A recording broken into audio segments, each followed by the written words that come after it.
All right, I think we got it right.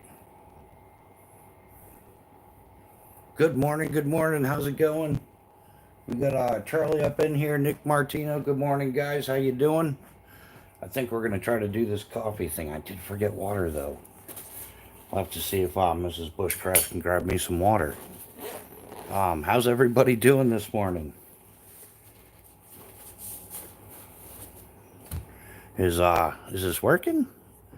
Do we have the sound?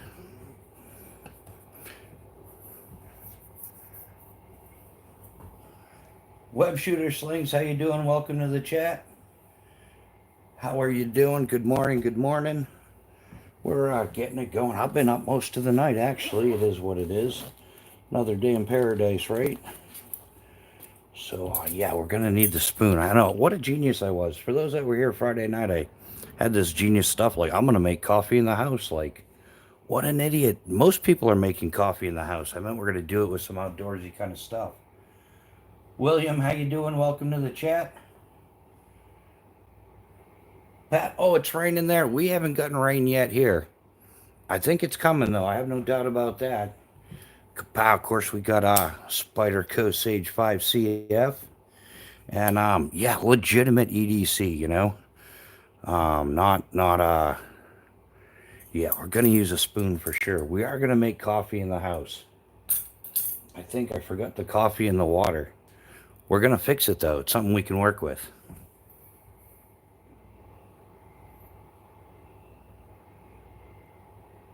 Oh yeah, has it been dry over there in New York, guys? I uh, I never thought it was too bad there. I think it always got like a happy medium. But yeah, yeah. So yeah, genius moments. What kind of idiot says I'm gonna make coffee in the house and makes it sound like it's something spectacular? But I think what we're gonna do is, yeah. So what I typically do when I'm out bike touring and stuff, I use the whatever size this is, the medium, the how many ounces is it? 8 ounce canister, and then because have you ever run out of fuel in the middle of cooking something when you're camping? That sucks. So I use the smaller one. These are like 4.1 ounce or 4.3 ounce, 3.9 ounce. The one in the jet boil is the backup. So if I lose track or use more fuel than I planned on, and this thing runs out, I can still finish cooking. That's kind of an important thing. If you're cooking, you need the heat. So yeah, how's everybody doing today? Yeah, hey Nick, I'm doing pretty good for as good as I can be doing. What can you do? Sometimes you just got to roll with the punches. Um, yeah, but yeah, Nick, I'm definitely gonna get in touch with you after the live, my man. Um, yeah, I mean, life is good. I've been kind of like busy, but not busy. Mrs. Bushcraft, like you guys know, she's been on vacation, so I gotta kind of figure out how to do this, huh? Yeah, Pat, running out of the out of fuel is the worst, man. So yeah, that's why I started doing it this way. Like, this is my primary. I use it. It's pretty easy to pick up. At least cycling. You pass 30 places a day, and there's just so many places you can grab more fuel. Usually doesn't happen, but it does. So like I said, this is my primary, and then yeah, the one in the jet boil or the smaller one becomes like the secondary one. Not going to be using this pot piece at all. Um, I guess there's really no rush. We're hanging out for a minute, right? So, yeah, I've also been dealing. Well, yeah, we got a little fuel going off there. Nothing wrong with that, though. It's all part of the game. Um, yeah, yeah. So the old saying's true. Yeah, you're on target when the flak's going off all around you. Man, have I been catching some flack lately? But it's all right. I'm still in the game. Um, it is what it is. How many channels do you think there are on YouTube? I guess if you don't like the way I'm doing things, there's a whole lot of other channels, but for some reason, some people just think they got to police they're the YouTube police, and I kind of find humor in it now. It's gonna make for a great video someday. I stopped uh, I stopped deleting stuff because normally like I just delete like whatever, it's no big deal. But I started saving it because I've noticed that's a kind of popular thing to do. Not even so much popular, but yeah, I'm sure it'll all accumulate. How's this gonna work out with the we got our thingy here. I wonder if the jet boil is gonna be too loud.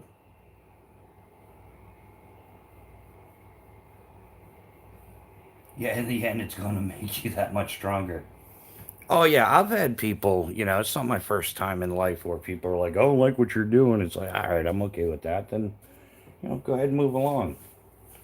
But yeah, I guess it's like anything else. I guess yeah. Somebody doesn't like your opinion, and they're going to it's gonna be an issue. But it is what it is. So hey, the Vargo Parabottle, cool little thing. I meant to put water in this because water, in case you didn't know, water is a very important ingredient when making coffee. I don't know how I forgot that. I forgot the damn coffee too. Yeah, so my whole point is to make coffee, and I forgot the coffee and the water. That's awesome. That is So anyhow, the Pathfinder titanium cup fits perfectly, nests perfectly with the Vargo Parabottle. In case anybody has that thing going on. I did. Well, I did remember the pour over filter though. This is made by Sea to Summit. They call it the X Brew. The cool thing about this, it packs flat. It's silicone, expands out, and it fits a wide variety of mugs. Which I guess as long as it fits the mug you use most often, that's the important part. Yeah, yeah, Nick, I do too. Yeah, I've been a fan of the Sea to Summit stuff for a while. They make some good sill bags and stuff, compression bags, all that. They're spot on with the sewing. Yeah, I definitely dig the Sea to Summit stuff. I got a bunch of, like I said, the compression bags, which has worked out well for me. And in fact, that's how I usually carry my tent. I don't carry it in the original bag. I'll get a couple of smaller ones and I'll separate the tent and the fly. Because sometimes, if it's going to be good weather, I don't bother setting up the fly. There's no point. And then, yeah, and likewise, you might want to just grab the uh, the tent fly because you can, if it's raining out, you can get everything under the fly real quick and set it up, and then set up the tent inside.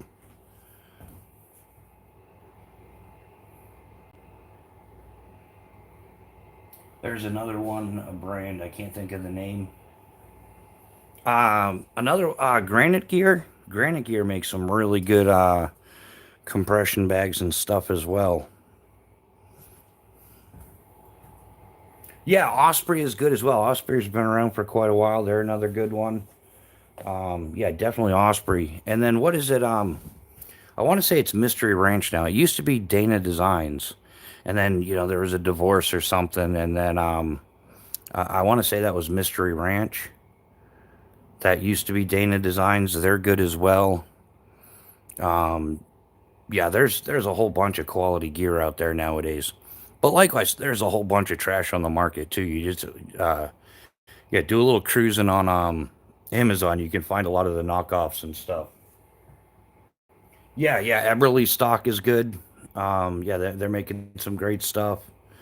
Yeah, who else is yeah, in fact, I've looked at a couple of packs from Eberly stock.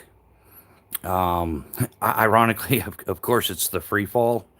They have like I think it's a 30 liter, 40 liter, something like that. Yeah, tough possum. Of course, Light Fighter is another banger out there. But yeah, Light Fighter. So, hey, while we're on the subject, because I brought up Light Fighter, because they got like spot on.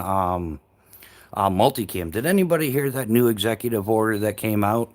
They're cracking down on homelessness, which I'm totally all for that. But there's a lot of people like van life people that have started doing videos on it and everything. Um,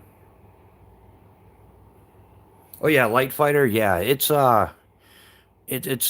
definitely quality. I can't wait to go through this stuff personally. Um, yeah, I'd like to do. Eventually, I'm going to do Light Fighter's entire lineup. I can't say their entire lineup, like more on the individual use or smaller use. The Commando tarp, which is a 10 by 10 lightweight tarp. They've got a one man tent, a two-man tent, and then the Jungle Recon hammock is what I primarily want to do. Then they've got this insane like squad use tent or like a base camp type setup, but that thing is over $4,000. So I'm gonna have to hit you know Mr. B size channel to start springing 4 grand for a tent. Although if you think about it, with the way the the economy is now with what everything costs, I mean, 4 grand sounds like a lot, but that's less than 2 months of rent. So if you were gonna like winter cabinet or something, geez, 6 months, you're talking like $16,000 in rent. If the tent only lasted 6 months and it cost you 4 grand, I mean, you're still $12,000 ahead. That might actually be. I can't do that with Mrs. Bushcraft. That was pre uh, pre being involved.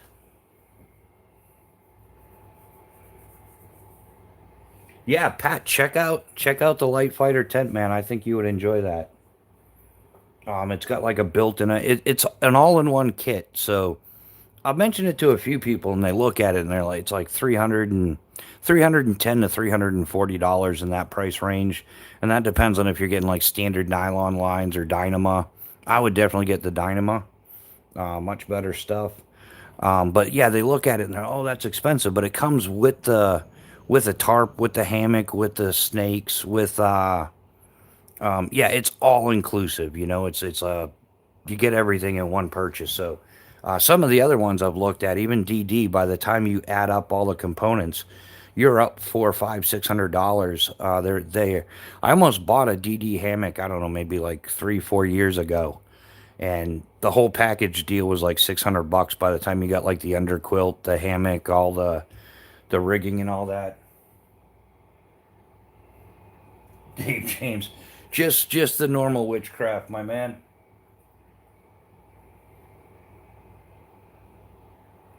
I think it floats. I'm not 100% sure on that, Pat. I can look up with some portable command modules for 10 to 15. Yeah, yeah, ground fog, totally. I remember, years ago they had that MOBA Flex, and yeah, those were like 5, 10, $15,000. The MOBA Flex military command shelters, and yeah, yeah, that thing was insane. I wonder what those are going for now. Actually, ground fog has a link for they're like gently used, pre-issued, different condition rates for the light fighter tents, and yeah, it's either like 200 with the standard poles or like 260-ish with carbon fiber. I have it bookmarked, but is there anyone that makes a tarp that's made from the same materials as parachute, Tom? Yeah, pretty much every tarp that's made. Yeah, they're all just different weight nylons. Um, the material for parachutes is referred to as it's either the older stuff is F111 fabric, which is slightly more porous, doesn't give as much lift and stuff. It's not coated, but it's extremely easy to pack. And then the newer stuff is called ZP or zero porosity, and that stuff is like it says, a lot less porous, provides more lift per square foot. But a lot of like if you were to buy a Sea to Summit compression bag, their sill models, that's pretty much the same stuff that parachutes are made out of.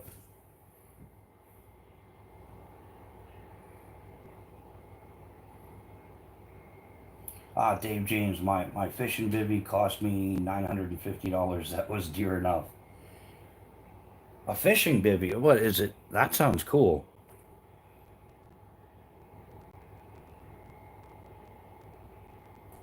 Yeah, that sounds really cool. I'd like to do one of those, like a long distance canoe trip or something interesting like that. That would be.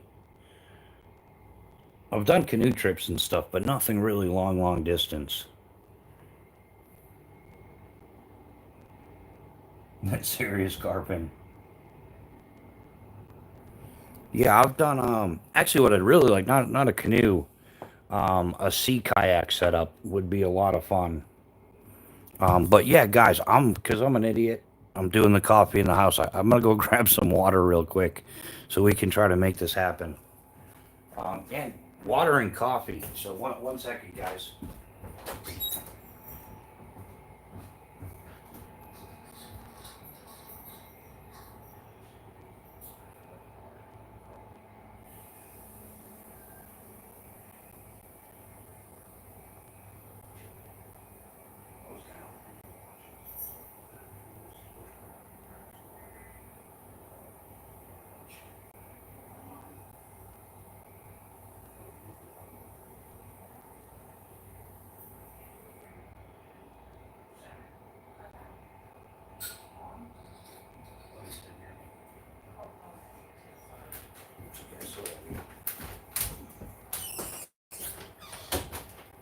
All right, guys, we got water now, and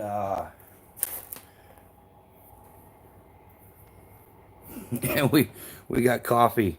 Who did I miss? Who came in here? Adam Hayes, channel member. Welcome to the chat. Chaos Theory. Good morning, man. How you doing? Good to see you up this early. Taming a feral Tom must have been quite a process. Oh yeah, Pat. She's actually famous for it, man. Um, yeah, when her and I got together, she came. I was working at down in Deland, Florida, and she came down. Everybody had to meet her because they're like, wow, somebody's gonna tie down the wild man. And then they were all impressed. I was wearing sneakers. They were totally impressed by that. Not that I didn't wear shoes, but normally I wore my CDs. And then when it came to work, I'd just do whatever. But yeah, people were like, even our mechanic, our A&P was like, wow, we got to meet this woman.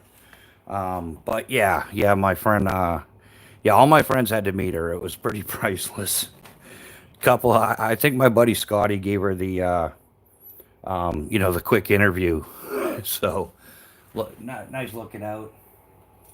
Kane Miranda, how you doing? Welcome to the chat. Just got woke up by some jackass with a super loud car stereo. Yeah, that's always pleasant. Man, that's one of my pet peeves. People that play music for the entire neighborhood, or they're driving their car through 5 miles an hour. Like you're not really impressing everybody, and it's not even just the high school kids nowadays. It's everybody. Now let me ask you something. After you met her, did it make your jumps different, or make you think different about it? Yeah, Nick, I was already on that thing. In fact, we had a my buddy Scotty Burns. He actually passed away back in 2017. But yeah, we were getting older. We were like in our going up in the 40s, and it's like, man, how long are we gonna do this for? Like eventually, yeah, eventually you end up losing. So yeah, we were seeking alternative things to do. I definitely cut back the jumping, and after Mrs. Bushcraft and I got together, I pretty much cut it out, and I was trying to switch over to just doing parachute rigging, just that full time. So yeah, definitely changed my perspective. That, and 27 years. I if I didn't lose 100 friends, 150 friends over that time frame. So yeah, it's just a matter of time before your numbers up. So yeah, it definitely changed. In fact, it's us being together is why I just decided after the 2020 stuff and everything that I was just going to be done with it and pursue other things. And that's why she's so supportive of me doing this YouTube stuff is because she's been around the whole 9 yards. So No, no, it's a legitimate question, Nick, and maybe I think that sometimes when we answer questions, especially when it comes to a what's the best way to say it on YouTube, if it could unalive you, food for thought. A lot of people ask me, oh, should I skydive? And I always tell everybody now, no. Unless you're willing to throw everything you have away, I wouldn't do it. Um, it all depends. Like I started when I was young and dumb too, like everybody else. I was 18, and yeah, I had to go to airborne school. Not they didn't tell me I had to go. Like as a person, as an individual, with uh with the background that I had with rock climbing and whitewater kayaking and stuff. Um, yeah, it was just something I had to do as an individual. Like I don't think for me, I don't think I would have lived life thoroughly without having jumped out of airplanes. She no patrol. Who's Oh, did I miss something?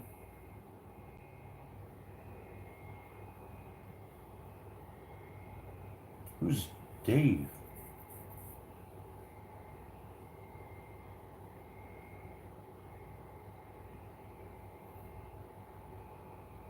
Oh yeah, she's Oh yeah, Mrs. Bushcraft is more than gentle on the eyes.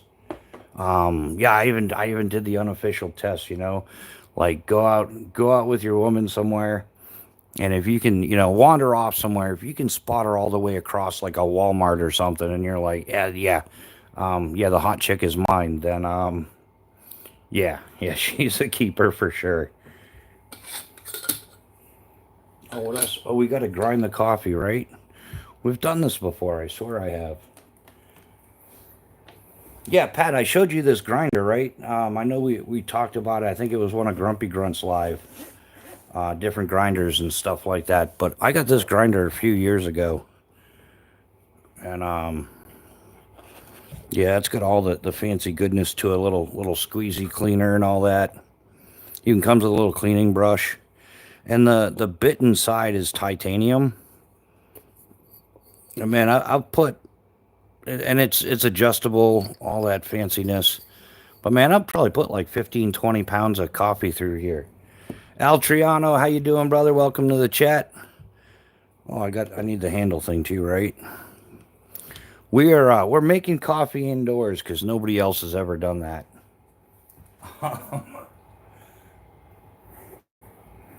Oh yeah, you have a couple, but not portable, Nick.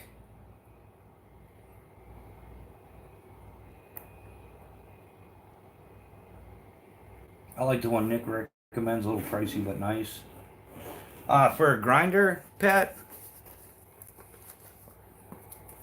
But Nick doesn't have this one's portable. It does come with a fancy case. This is the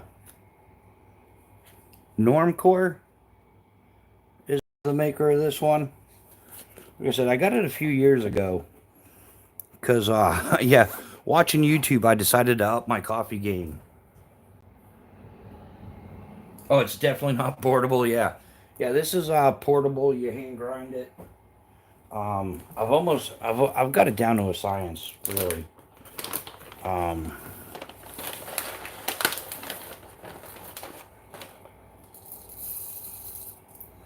yeah, I decided I'd always bought pre-ground coffee, and I decided to get coffee beans and give that a go. So, and yeah, there's a noticeable difference. Not gonna lie about that. Yeah, I started drinking this stuff, blackout coffee, because like I said, you should definitely, if you're gonna do YouTube, I think, in my opinion, if you're gonna do YouTube and recommend a product, you should use it. That's why I haven't recommended it much on YouTube, but I've been drinking it now for like 2 years, and I like it. I've tried a couple of they got like pre-flavored ones, stuff like that, whatever. All the French vanilla bean stuff, fancy stuff. Uh, my mom collected old cast iron grinders. Nice. Yeah, some of those old ones with the wood box, the little draw on the bottom. Those are fancy. But yeah, this is perfect. I got this for camping, stuff like that. Just wanted to give it a try. And some of those grinders are like $500-$600. But yeah, I know the grind thing's important. Not too coarse, not too fine. And it depends on what you're doing too. If you're doing a drip thing, a French press, a pour over, there's a whole level of geekery. I'm definitely amateur novice status when it comes to coffee.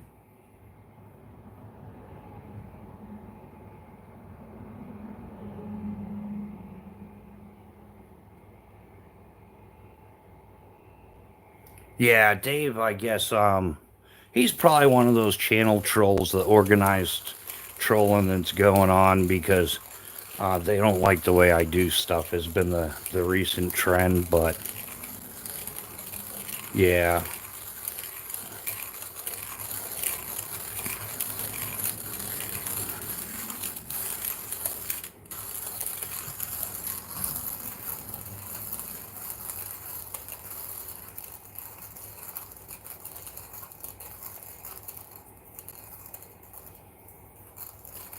Yeah, I wonder if Dave's gonna behave himself. Yeah, that's okay.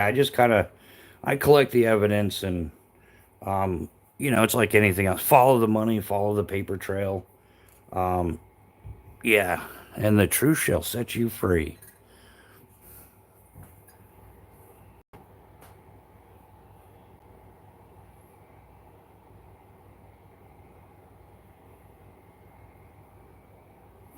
Yeah. Beatings on one today. Watch out, boys. Hey, yeah, Pat, you got a wrench, man. If people are doing those kind of things, man, if you want to connect boot to ass, brother, knock yourself out. I'm not gonna.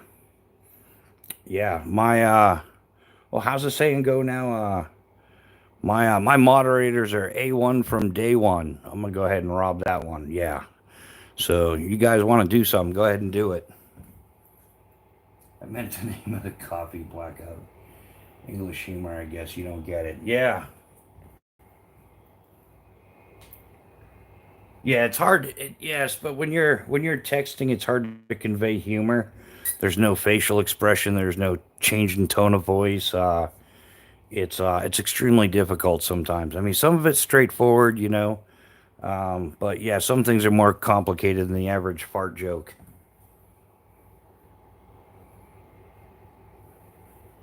Paul Witt, how you doing? Welcome to the chat.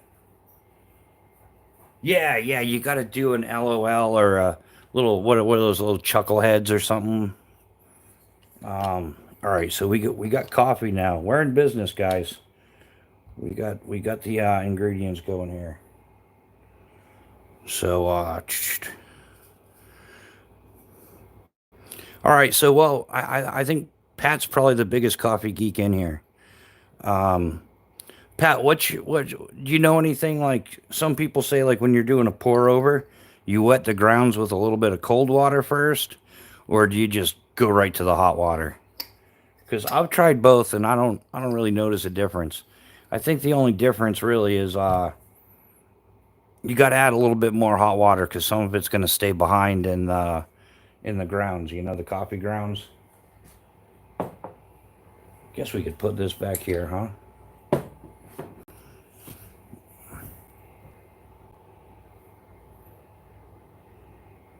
Yeah, actually, a fun thing about blackout coffee, which makes them extra cool in my book, is I know a guy that worked there. He was in some of the other live chats I used to go to, some outdoor camping channels. Actually, it was Lone Wolf 902. And so I knew a guy there, and they're actually some of the people that were like, dude, you should start your own channel. Like I would have useful information in the chat and stuff. So they were some of the ones that said, start your own channel. And I jokingly said, and we called him Doc. I was like, yeah, Doc, I can be the next poster child for Blackout Coffee. And then when I started looking into doing YouTube, I'm like, wow, this is like a whole bunch of money. Yeah, pouring water. Everybody needs a bathroom break now. That's just how that works. So, Yeah, so I ended up giving him a call, and we ended up talking with the owner, John Santos, and they definitely they vet their people, which I got to get better at, because I gotta make sure before I promote anything on here, I'm gonna make sure they're not some like lunatic. You know what I'm saying, guys? So I'm gonna make sure I vet people before I promote them. But yeah, after some good conversation and stuff, and I had 0 subscribers, 0 videos. I had spent like half a day coming up with well, more than a half a day, probably a couple days coming up with the name, concept, all that stuff. And yeah, he ended up like, yeah, man, we'll hook you up as an ambassador for Blackout Coffee. So I do have a link on the channel page for Blackout Coffee.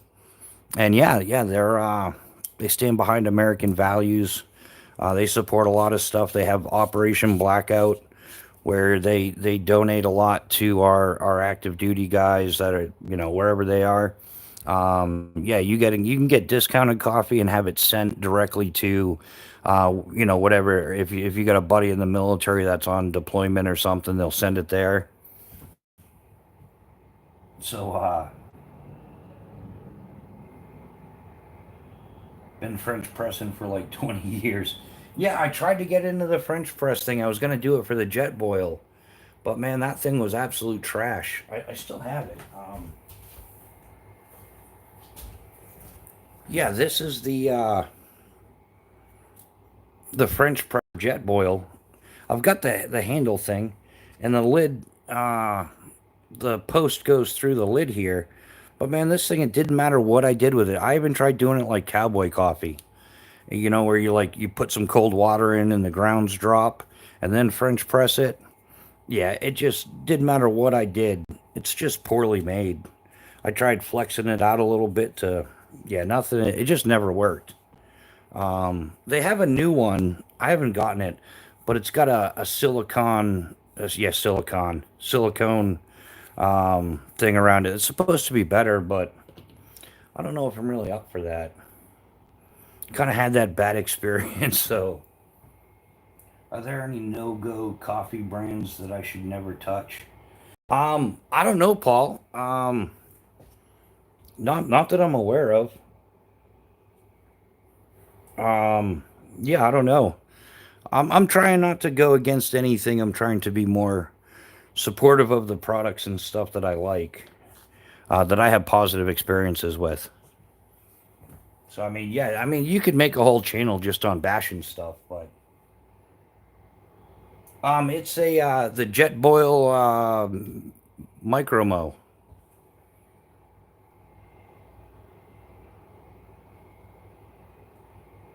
Yeah, right. And every time I think coffee, I always think the show Alive. I'm gonna use a stand too. I probably should have shut. It's so much more different making coffee indoors, guys, because you do things in a different order. This is a MSR stand that works way better than the one that comes with the jet boil, and it'll fit um, any 3 of the sizes. Yeah, there we go. Now we're less likely to burn the house down.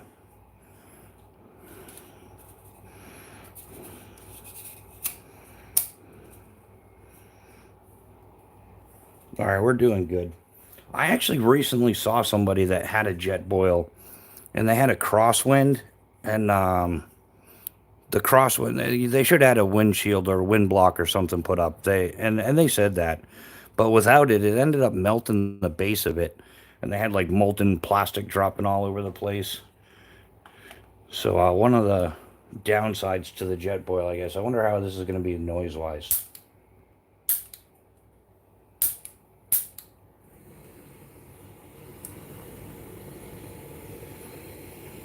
That's not too loud, is it, guys? It's doable, huh? The Brodem ones work well. There you go, Pat. Who makes a titanium French press? Like a more packable, lightweight. Like I like stainless steel. Don't get me wrong, but I'd rather go a little lighter.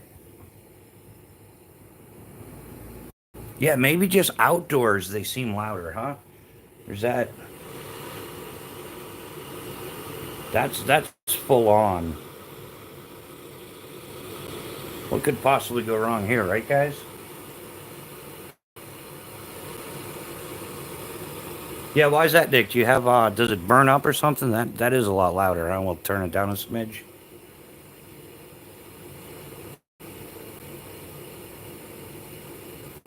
It's always windy here, yeah.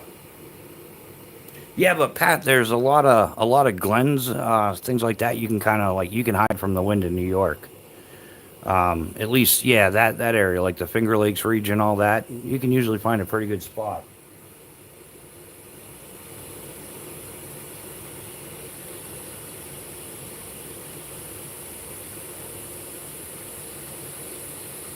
Oh yeah, I got those. I was gonna bring those out in a bit. Yeah, Mrs. Bushcraft worked on the stickers. She went to go mail out the stuff from the giveaway Friday night, and then yeah, she surprised me with some stickers. They're pretty good. We're gonna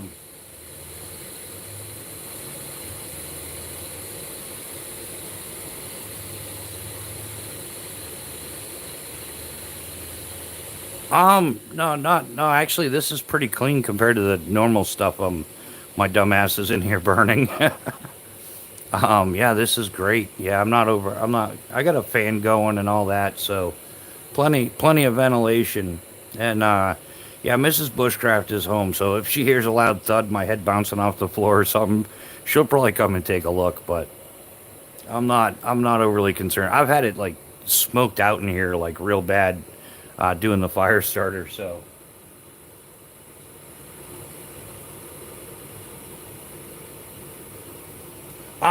yeah, Nick, we did. I meant to send you a text back. Um, oh yeah, and that's the cool part about jet boil. It's already boiling. So how long was that? That was quick. That's when jet boil rocks. Is when if you're just gonna boil water, man, the jet boil. I don't think anything beats the jet boil for boil time. And we might actually be successful with this, guys. We've made coffee in the house. I think when I finally get a stick stove, though, a twig stove, we'll definitely have to do the twig stove outside. Yeah, Nick. We definitely appreciate all the help, man. Nick has been a huge help. I mean, everybody that's helped out with channel memberships or super chats or any of that, and yeah, we put like 100% and then some. Like everything goes right back into what we're trying to do with the channel. My goal ultimately, long term, is to run the channel like a mom and pop shop because the missus is better at the computer stuff and everything that I am, and yeah, she's gonna do the shipping and all that stuff. So yeah, and Pat, on the smaller ones, they take like 51%. Like if you do a 99-cent super chat, YouTube takes 50 cents and gives the channel 49 cents. Not kidding. I got nauseous looking at that one. I'm like, come on, really? Like, people are trying to be generous and give what they can, and then you're going to take like 50%. That's just like insane. Yeah, exactly, Robert. Yeah, teamwork makes the dream work for sure. Yeah, I've used that line a million times because it's absolutely true. Yeah, and I'm just used to that way of life. Like it doesn't matter how good I was at my job if we didn't have a good pilot, if we don't have, it just yeah, it takes a group of people. All right, let's try not to make a mess here. All right, you let it sit for a couple minutes, right? Minute or two. I think I might have missed that answer because I know some people do. They'll wet the grounds with cold water and then they'll do the hot water.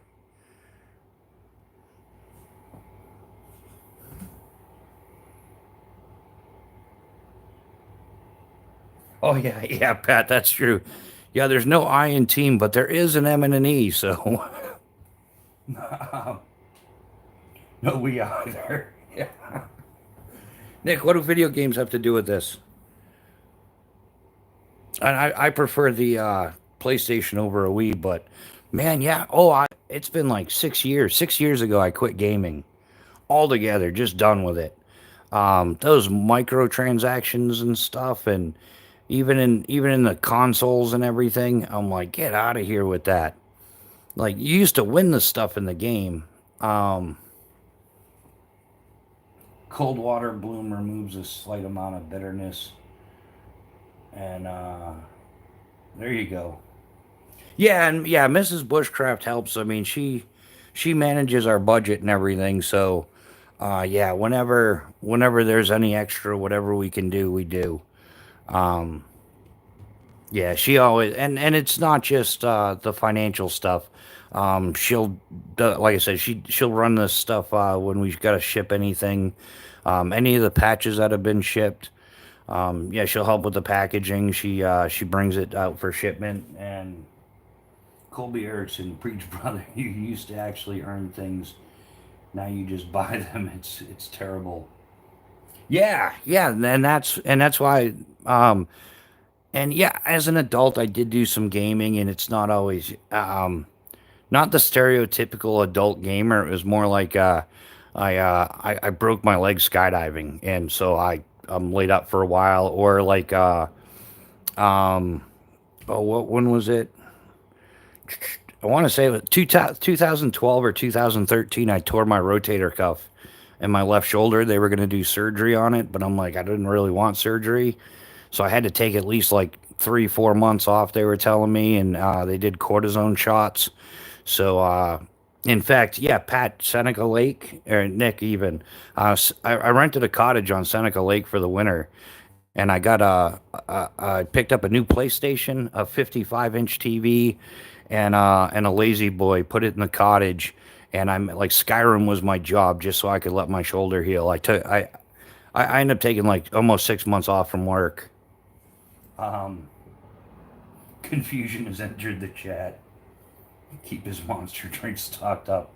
Yeah, she does that too. Yeah, Mrs. Bushcraft, she takes good care of me. I have no complaints. And I try to do the same. We have in our house, we celebrate gender differences, and she has stuff that she does, and I have stuff that I do, and yeah, we take care of it. Like she'll never go to the basement to flip a circuit breaker. That'll just never happen. I do that. Um, and I handle all the chores, the shoveling, things like that.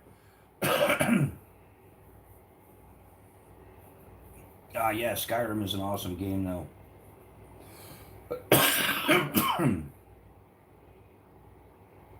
Yeah, Cayuga Lake. Yeah, I've cycled around every one of the Finger Lakes, and it was a pretty good time, man. Nice thing to do on my day off. Let's try to get.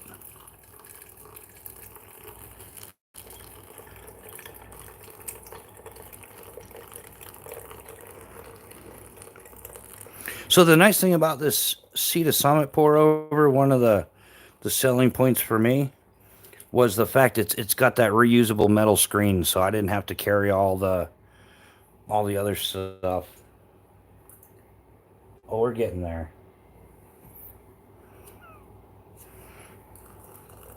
Maybe I needed more water. And you guys thought this wasn't possible. You're like, there's no way he's gonna make coffee in the house. That's a bunch of bullshit there, buddy. You're not gonna do it. But here I am. I'm making coffee in the house for the non-believers, for the skeptics. That's such a line of shit. I know, right, guys? But hey, we're just keeping it real here. Colby Erickson, I'm a gamer. I make YouTube gaming videos. I stopped for a good while, but I recently got Colby. That's awesome, man. Um, in fact, yeah, I got some good pointers from some YouTube videos. And I almost fell back into it. I enjoyed playing Skyrim. It's kind of like a fun little adventure game. Um, and I ended up running across a couple of after I sold my consoles and all my games, and gaming paraphernalia, collectibles, whatever you want to call it. I ended up watching a couple of really good videos on Skyrim, and I almost got back into it, but I'm like, no, no, that's an awful lot. The only game I really played was Skyrim. I played the predecessor to that, Oblivion, but that's about it.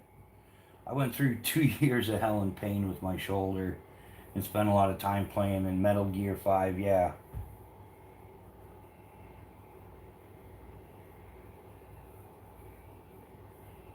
I run a few laps on Gran Turismo. That's the extent. Yeah, I'm with you. Yeah, you got to get your fix somehow. Sometimes I could see Pat definitely digging some driving games. And they've changed a lot though. I mean, I remember like 25 cents if you were good at the game, you could play for a couple hours. Now, last time I went to an arcade, actually the biggest arcade in the world is right here in New Hampshire. It's not far. It's like 45 minutes. Mrs. Bushcraft and I went there a couple years ago.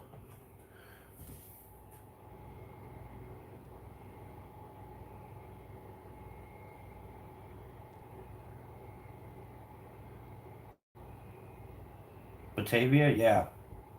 Um, oh yeah, Kobe. I don't really keep up with it too much anymore. I wouldn't mind. I don't know.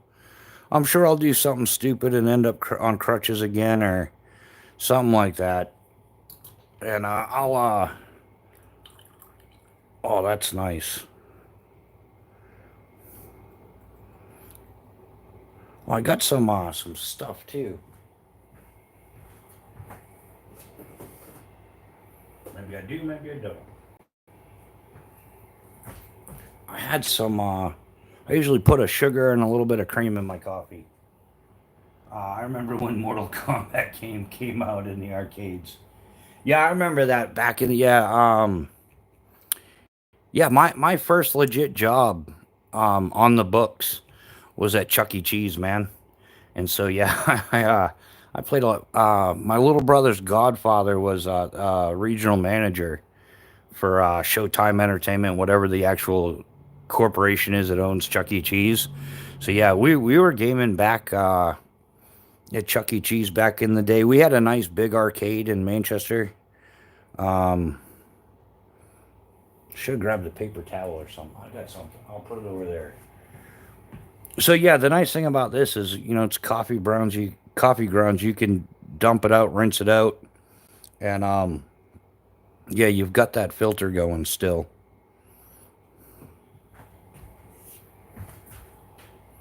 So yeah, the filter's reusable. I dig it. My old neighbor had a Mortal Kombat 3 cabinet in his garage. Yeah, that's sweet.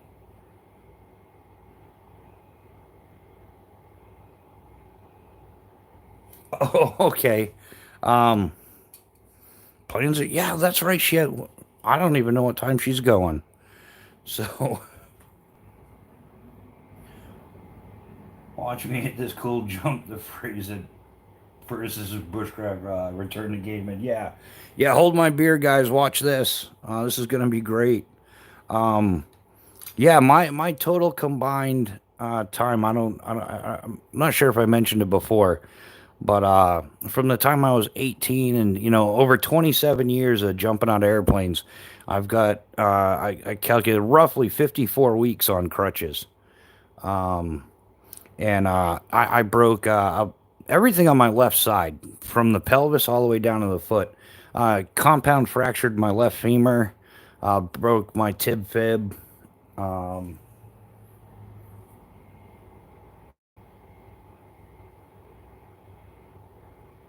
Oh, you're gonna go to the arcade instead of the um. We've made coffee, guys. Today is a success.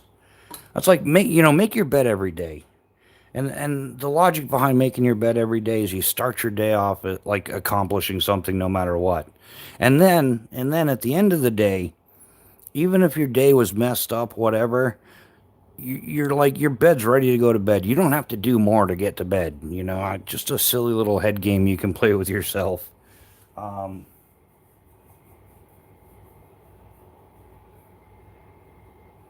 Witchcraft. But yeah, I'm very into bushcraft, witchcraft, and survival as well. Man, autocorrect at it again.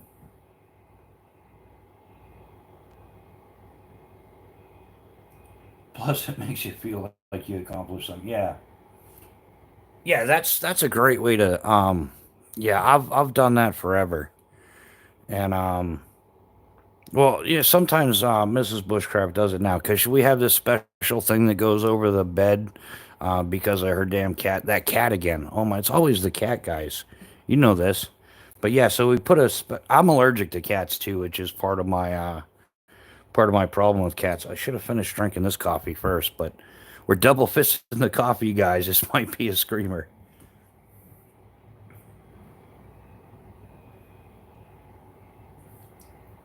Yeah, Colby, the man, autocorrect makes me look like an idiot all the time, and I don't need any help for doing that. I do it on my own just fine. So yeah, having the autocorrect is just exacerbates the situation. Well, yeah, I think I have my brain has autocorrect. I don't know what I was thinking on Friday. Like when I was like, yeah, yeah, and on Sunday we'll make coffee indoors. Like you freaking idiot. That's like 99.999% of people make coffee indoors. There's nothing big about that, dumbass. Um,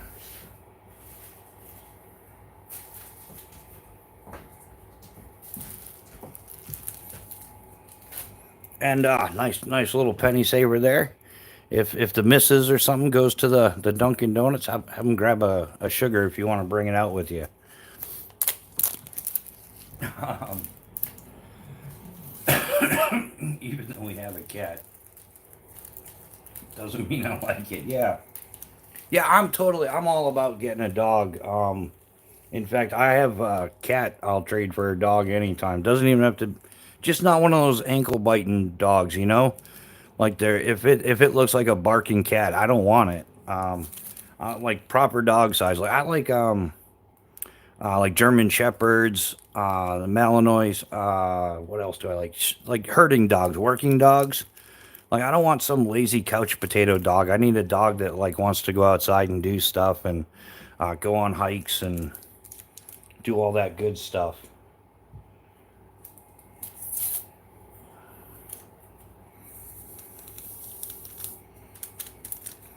Well, that's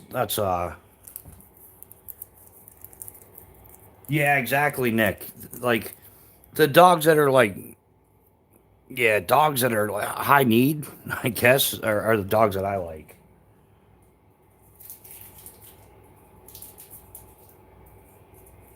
And then there's a great training place here in New Hampshire, down in Wyndham, that if you decided to do more with your dog, like I got into shoot sun training with my German Shepherd, and that is it's it's protection dog. But it's not. You're not really training a dog for it. It like first it does obedience, and then once you get it's like called obedience B. You get it titled. It can do all the basic stuff. Sit plots. Uh, Definitely has to have a solid recall. All that. Then you get into search and rescue and protection work. And I was really more interested in the search and rescue stuff.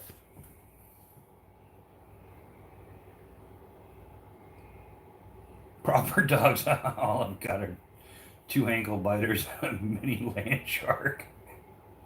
Yeah, Don Ray. Good morning. Good morning. How are you? Yeah. Um, it's just up here in New Hampshire, especially when I was going up north a lot. It just made more sense to have a larger dog because you get 2 feet of snow and you got a dog that only stands a foot and a half tall. Like it's gonna be rough. My cousin has a Tibetan Mastiff, biggest dog. Yeah, those Mastiffs are huge. Um, but yeah, some of the smaller ones, the ankle biter size, I just always referred to them as barking cats. Actually, Mrs. Bushcraft's cat is probably bigger than than some of those dogs. It's kind of Mrs. Bushcraft's cat. It's kind of fat.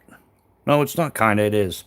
It's it's borderline going on like Garfield size. It's I don't know. It's pretty useless, really. But definitely, her cat's fat for sure. Yeah. Yeah. Yeah, that cat is fat, and I don't know. I guess I'll give it to that cat. It's loyal to her. Like they lounge out, all that stuff. They watch movies together. Well, they don't watch movies. They watch the Who's Done It shows. Um, Loves rat terriers. I don't know that he'd eat lasagna. He probably would. I don't know, but yeah, yeah, if she gets up to do anything, that little cat follows her around. Not as fast as he used to. He's gotten a lot fatter. But yeah, I'll give her that much. The cat hates me though. I'm sure he's been wanting to claw me in the jugular since day one. You can tell the way he looks at me and stuff. Troy, how you doing? Welcome to the chat. Wow, there's all the cool kids are showing up today. That's awesome. We made coffee in the house, Troy. You just missed it. Maybe I could do it again. How we doing on Wow, I banged that out pretty quick, didn't I? That's awesome. What could possibly go wrong?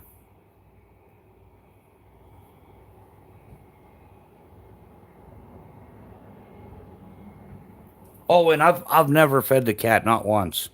Not a treat, not anything. Um, yeah, they had to go overnight for something. I didn't go though. And so, yeah, she had to get the bulk feeder, and I'm like, well, make sure, like the bulk water, it like filters and circulates the water and stuff. Um, Cats are a good judge of character. Yeah, I get along great with dogs. Well, I mean, I'm passive with the cat. I might have blasted him with the squirt gun a few times, but he had it coming to him. Rules are rules. But yeah, we I guess the cat and I agree to disagree. I've never met a cat that didn't think it was on top of the world.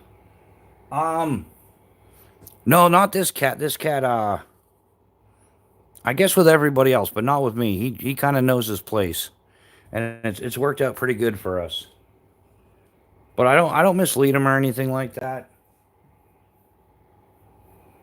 And I read on the you don't have to be physically abusive to the cats or animals or anything like that. I read on the internet that oftentimes psychological abuse is worse than physical abuse. So I might psychologically abuse them a little bit. I might say something like, "I wish you were never born," or "You can't do anything right," or you remember that commercial that was back there in the '90s that said how bad that. So yeah, I might psychologically abuse the cat a little bit. I try to hurt his feelings, but yeah.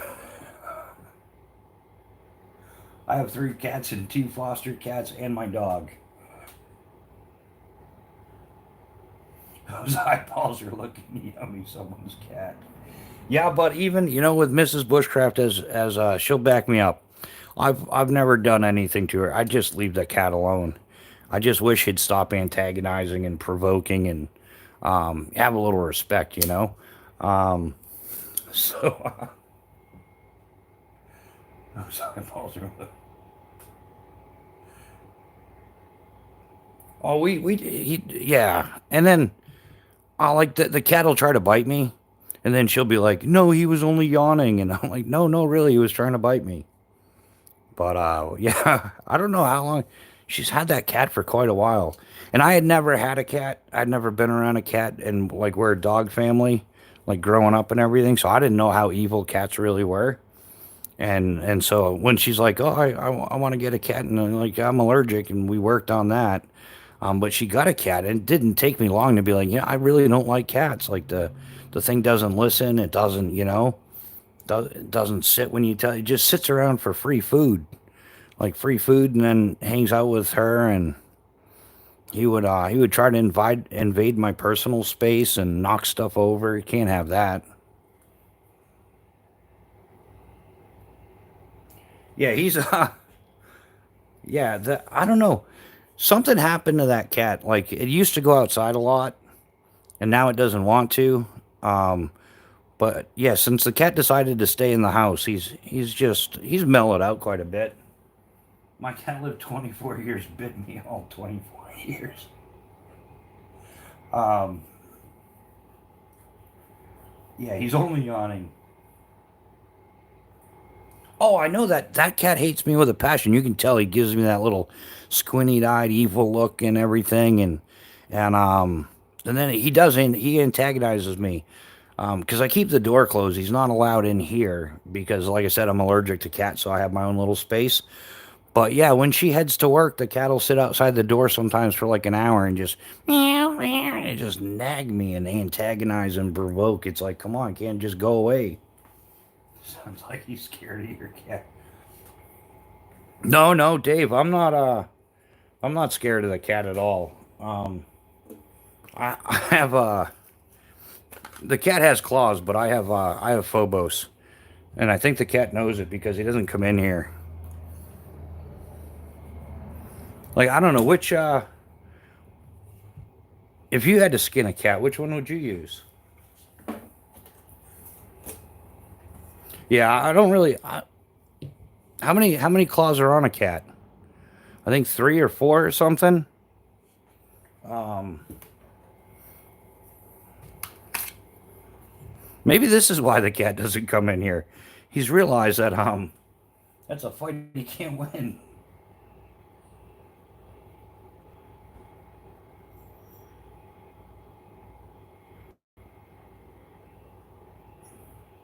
Yeah, I don't know. Yeah, Paul, 24 years. Mrs. Bushcraft is in here, but if that cat lives for 24 years, I'm not. Yeah, that's too long. Cats are like teenagers. Feed them water, then they'll come out when they want attention. Dogs are like toddlers, need attention all the time. Yeah, Troy, and I'm okay with that. I love a dog that like I don't get a dog as a pet. I get a dog as a companion. Like yeah, I had a German shepherd. He was awesome. Um yeah, I totally have fun. Like a dog motivates me to go out and like walk a whole bunch. And even up here, I ended up getting the booties for the winter because you would get those ice splinters between the pads. So yeah, and he had his own backpack and everything, which is cool.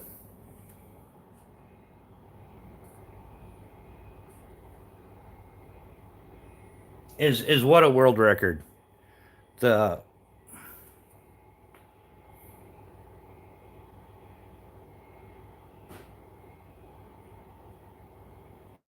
like for how long a cat lives, Pat, or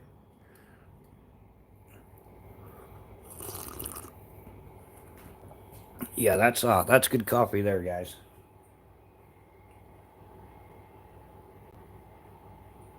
Oh, he said 24 years.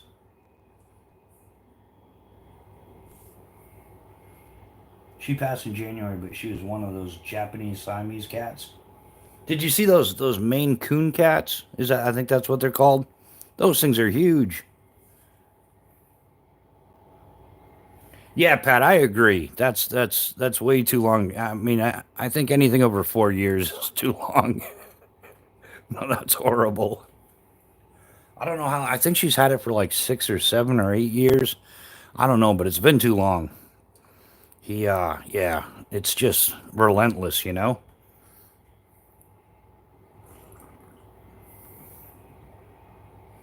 Holy crap, we summoned a cat. Oh, Zoe the cat. Hello, Zoe. Yeah, you must have heard us talking about cats. Um, that's priceless. That happens all the time. I'll start talking about something and somebody will come in. Like I'll be talking about my Spyderco or something, and then Pat will show up, or I'll be talking about maple syrup, and Nick Martino will show up. It's and now we're talking about cats, and Zoe the cat showed up. With the names though, I wouldn't disagree with that. I totally believe you, like 100%. She was healthy and running around until the last few months. You know what? Maybe I'll have to teach Mrs. Bushcraft how to post, and she can post some of the pictures of the little demon cat or something. Some of you guys would enjoy that. I don't know why he's complaining about my cat, fat lazy cat. Let's talk about my daughter's little pain in the ass cat. Oh yeah, and then there's the second little evil thing. She's been to more countries and bases than me. 18, man. I thought cats only lived like 8 to 10 years, like a small dog, 10 to 12 years or something. But yeah, we had a Sheltie, a Shetland sheepdog, which it's not a miniature collie. It's a Shetland sheepdog. Um, I want to say he lived to be like 19 or 20 years, and they're supposed to be like a 10 to 12 year dog. Now he lived almost twice as long. Um, can we talk about topless women that give knives constantly? Maybe someone like, yeah, yeah, Pat, get it going, man. If we can, um, yeah, yeah, we need like chicks in bikinis on trampolines. What was that? The man show? Did anybody see that? So cats can live to 30. What? Probably the worst news I've heard all week.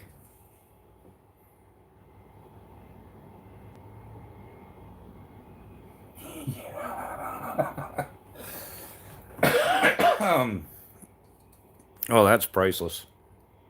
For everything else, there's Mastercard. What's everybody drinking this morning? Everybody got the bean water going on. Yeah, I'm gonna finish up this fancy cup of coffee that we made in the house. That was awesome. Yeah, I still, I'll totally claim responsibility for being an idiot. I can't like, it's one of those things. I've said it, and then you can't unsay it. Like there was some major feat, like I'm gonna make coffee in the house. Like what an idiot. The man show, yeah, yeah. Adam Carolla, yeah, definitely. Troy knows what we're talking about. We need to. Who is it? I was talking with. Anybody watch Grunt Proof? Um, Randall over at Grunt Proof, and when it was a while back when I was starting out the channel, like if you had any advice, he's a cool dude, and he goes, "I'm telling you, man, you need like chicks in bikinis and helicopters," and I'm like, "Well, I have access to a lot of helicopters. I could definitely get a helicopter. That's not hard to do."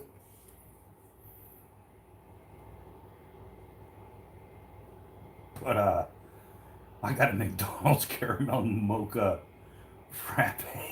Jesus, that's priceless chaos. Yeah, it was a whole thing that like that whole show. That was priceless stuff there. Like, but it really does tell how simple-minded men can be at times. We are men can be simpletons. It doesn't take much.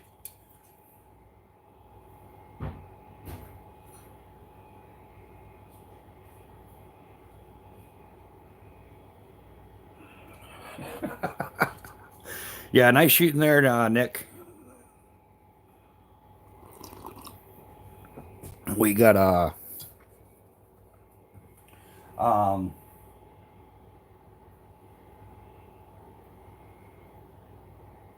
oh we could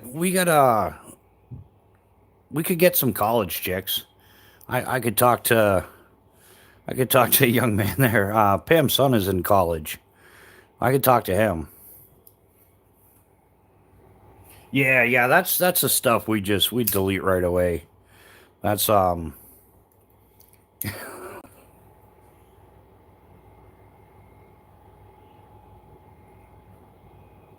no. Yeah, but I do, man. I've known if I'd have to make some phone calls, but I can get a helicopter. In fact, I can get like the old a Huey UH-1B. I know a guy that owns a few of them. Sadly, he's down in Punta Gorda, Florida, and then I know the guy. He's a friend of mine. Been a friend of mine for a whole bunch of years. My buddy Jay. He's down by Tampa. He's the only person in the world that private citizen that owns a Chinook. So he's he paints pictures, and yeah, he's made his money doing that.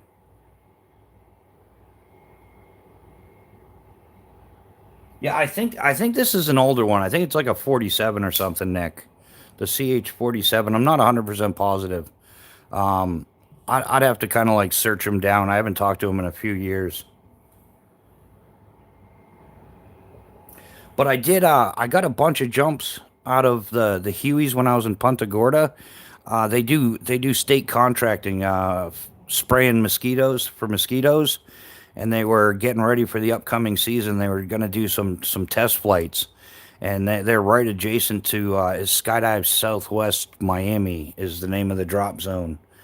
I think that or Skydive Southwest Florida is the drop zone, and we're just getting ready doing stuff, and they're like, "Hey, we got to do a test flight. You guys want to do a jump?" I'm like, yeah, yeah, twist my arm some more, buddy. So yeah, I got to jump out of UH-1B there.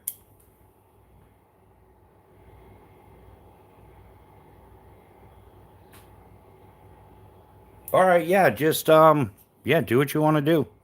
I got it covered. Just take your cat with you.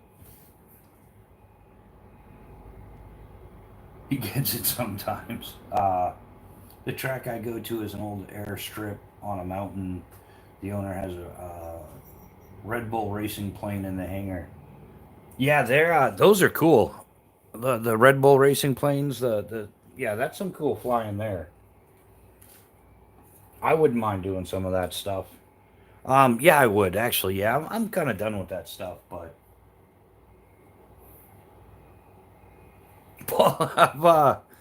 I've been on a plane probably. I've been on an airplane over 20,000 times, easily over 20,000 times. I've only landed with it maybe somewhere around 1,000 times though.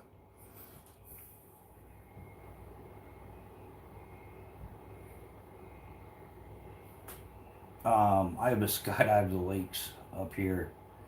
I usually go a couple times in the summer. Uh, Troy, where you at?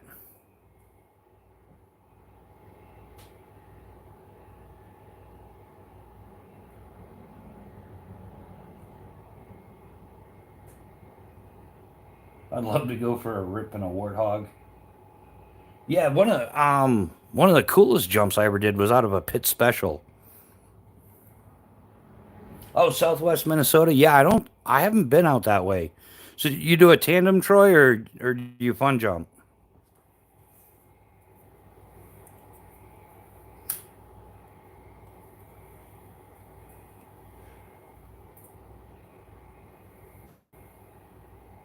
Yeah, that's yeah, I jumped for 27 years, man.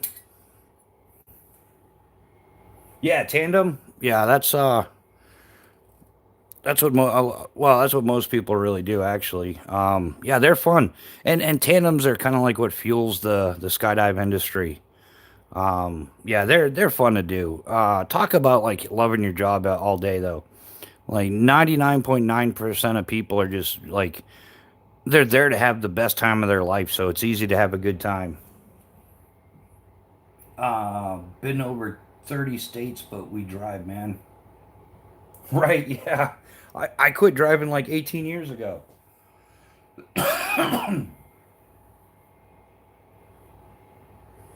Oh, that's what they tell you. There's no actual there is no mandate, there's no FAR federal aviation regulation that says that there has to be a tandem jump. They make you do a tandem jump because uh well, A, it's actually pretty profitable. But B, it gives you a chance if somebody's gonna freak out or not. It lets us know. So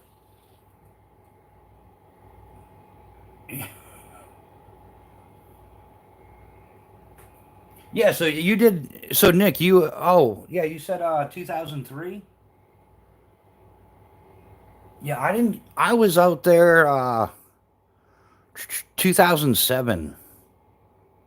Yeah, like I was out there winter of 2006 into 2007.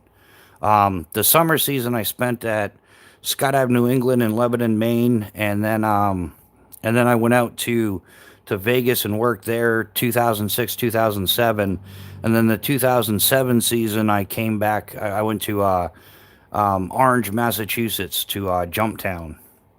But yeah, if you jumped at Skydive Las Vegas at that time frame, the owner was Brett Buckner.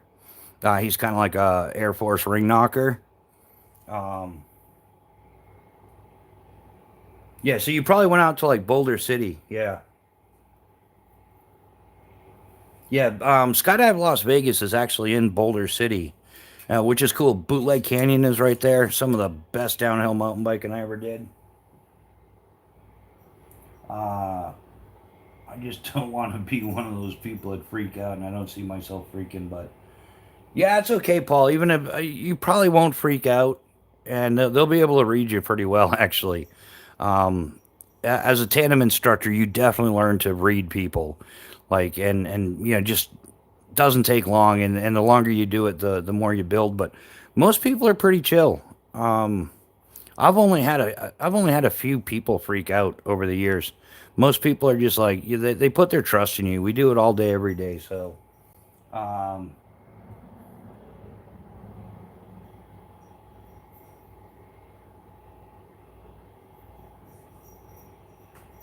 Fuzz 12 20 20. You crashed hard that one time. Remember?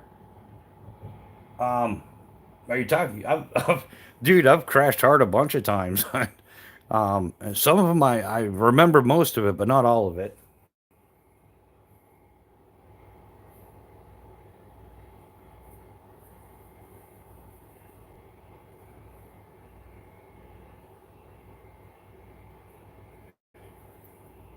No, no, bungee's the worst way to go, man. Bungee's. I've never bungee jumped, nor will I.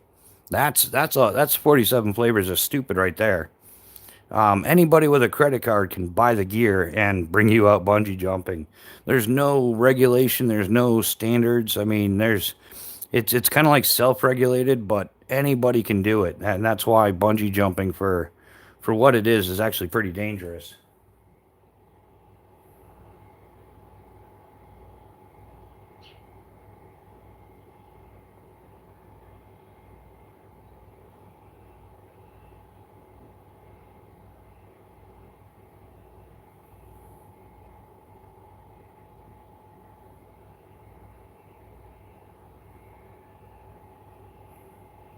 Yeah, so bungee jumping it's the same thing. Rock climbing is the same way.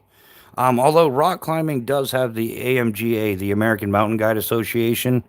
So if you are going to take some rock climbing lessons, like get somebody that's properly certified, not some teeny bopper at the local rock wall, the indoor climbing gym pulling on plastic.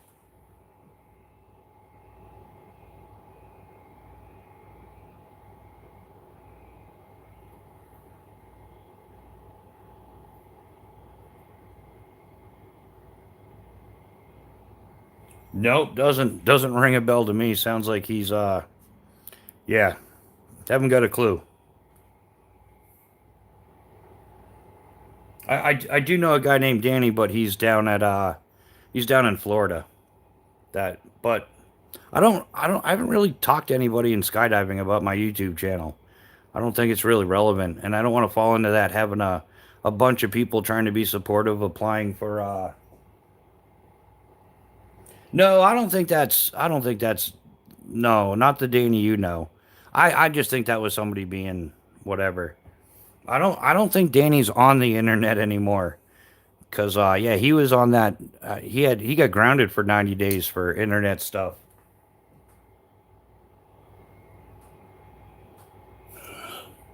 Yeah, it's actually uncommon. If you skydive like a lot, professionally more specifically, you don't do anything with social media because you could post the wrong thing and lose your ratings, and it's happened or you can get grounded just like a pilot. And yeah, the person that Mrs. Bushcraft is talking about is it's a friend of mine's son who's like a younger professional skydiver, and he was when Mrs. Bushcraft went down to DeLand, Florida. He was, I think he was only like 20 or 30 days into like a 90, 120 day being grounded.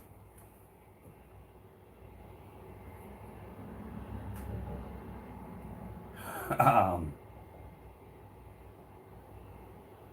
yeah, that was my first thought, but I was trying to be ladylike and not say it. Yeah, I always try to give everybody the benefit of the doubt here, because, but sometimes, man, there's a lot of trashy people out there. They're not always who you think they are either. But I haven't done splunking. No, I haven't done much of that really at all in my life.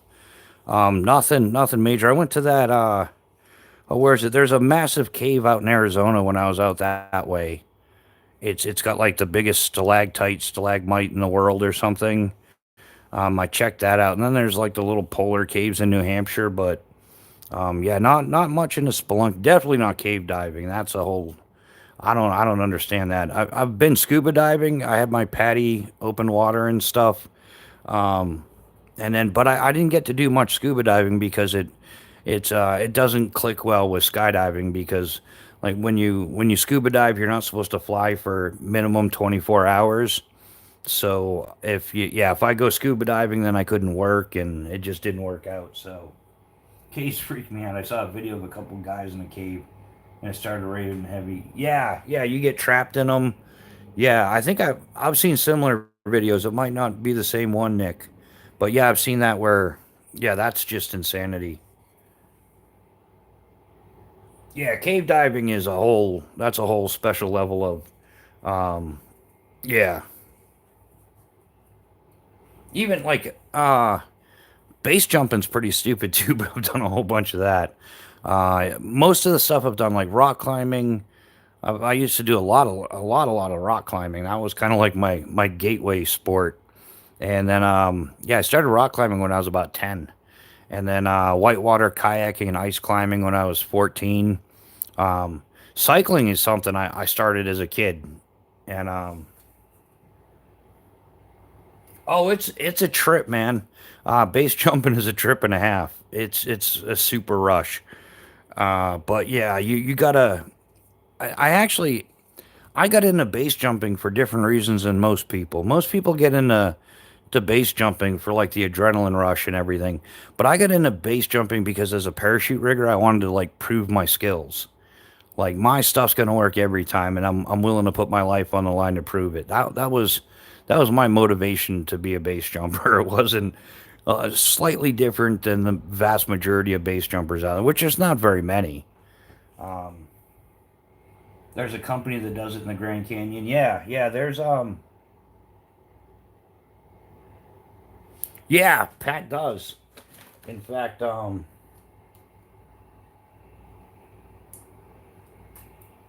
these here's some of Pat's handiwork right here. I can probably this one's really clear. Yeah, these are all Pat mined these. He says they're good luck. I think I might have to send them to Pat for another recharge, but no, I can't complain. I've had pretty good luck my whole life, but yeah, there's some of the stuff that Pat gets out the quartz.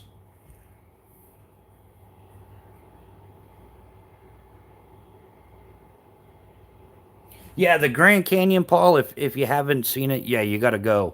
In fact, if you have the money for a helicopter, go to the Boulder City Airport, and they got those real nice Eurocopters there. And reason I don't know what the rates are now. Like since like I said, last time I was there was yeah 2006 2007, and we got the helicopter rides for fun for free. But we used to trade tandem jumps for helicopter rides, so it was kind of like a fair swap. So I have no clue what the price is, but they're really good, real professional. And actually, that was probably one of the scariest places I ever skydived was Boulder City at Skydive Las Vegas because of the Eurocopters. Like they're right next to us, and depending on what our landing pattern was, depending on what the winds were, And if they were to start out, like we would be flying over helicopters that are doing like their warm ups at like 500 feet.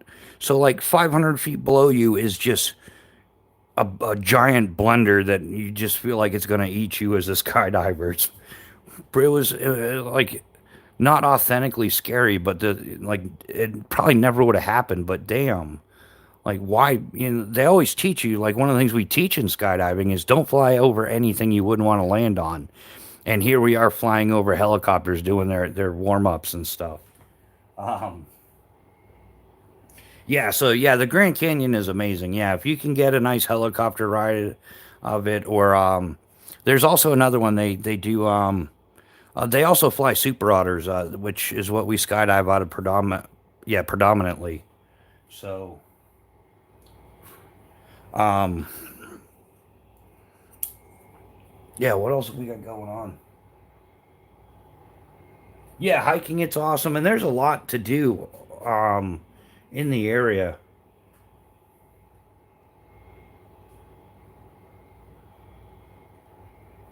Yeah, yeah, and then yeah, getting a helicopter ride or something.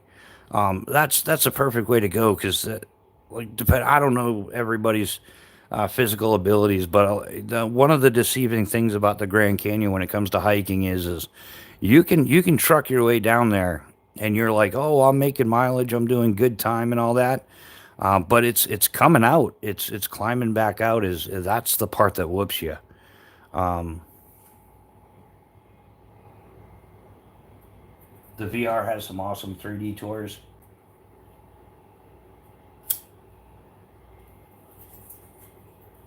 Yeah, it is. It's alien, especially if you grew up in the Northeast. Getting out that way, it's totally alien, but it's so worth it. I enjoyed everything about the West Coast, and until where the hell was it? It was like the Black Mountains or something in California, and it was the first place I ever ran to in my entire life that had coin op showers, and I'll never forget it. Like you're hot, sweaty, been doing stuff all day, and you go to jump in the shower to find out that you need a roll of quarters to take a shower, and it's expensive too. It ends up being like $6, $7 to take like a 15-minute shower. But yeah, yeah, being out that way, it's definitely the sunsets and everything are just all the reds and oranges, and it's wicked cool.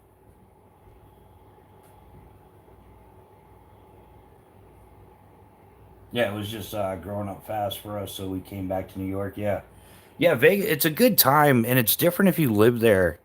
I'm sure, like Nick knows, than if you're on a tourist pass. The treatment's a little different. In fact, when we got our paycheck from Skydive Las Vegas, every week he would give us a tandem gift certificate. And it's like, dude, we're like, tandem instructors. And like, when you get your first one, you're like, why did you give me a tandem gift certificate for, like, that's kind of stupid. Because that's what I do for a living. But no, it was straight up to go down to the Vegas Strip and trade for it. We got like VIP passes to the Stratosphere. Like I said, we used to get the helicopter and plane rides for free for the Grand Canyon. Um, and yeah, it's just awesome. And where we were at in Boulder City in free fall, like as we're falling, um, you could get the right angle. You could see Hoover Dam. And if you're getting close to sunset, you could just turn like 120, 130 degrees, and you'd see the whole Vegas Strip lit up, and the Stratosphere and the MGM and all that. Really cool stuff. But yeah, yeah, same thing. I was happy to come back to the East Coast for sure. It's a different way of life out there. Yeah, I agree. East Coast meth is so much better. Love the West Coast except the meth. Yeah.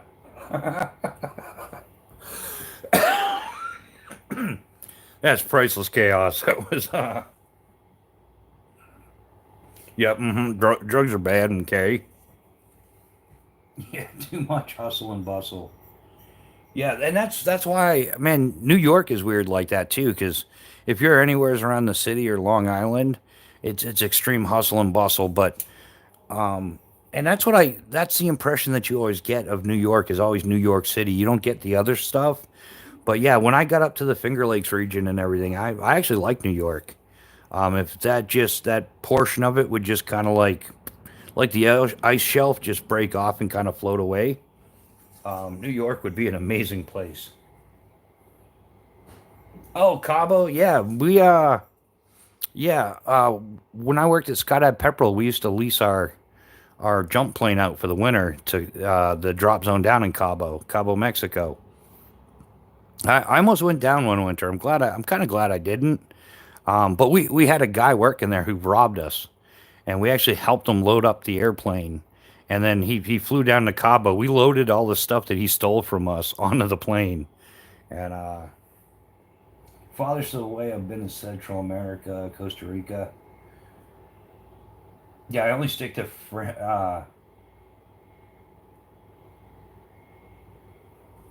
oh, Paul.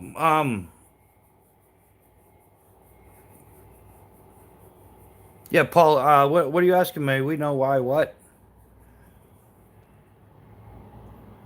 Yeah, yeah. The cartel presence and everything, and they don't. They're not a huge fan of Americans for sure. I've never understood why, but yeah, Mexico is really not all that friendly to American tourists. Yeah, New York is definitely not firearm friendly for sure.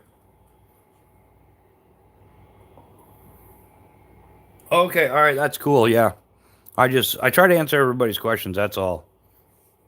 But yeah, sometimes I get mixed up in private conversations on accident. But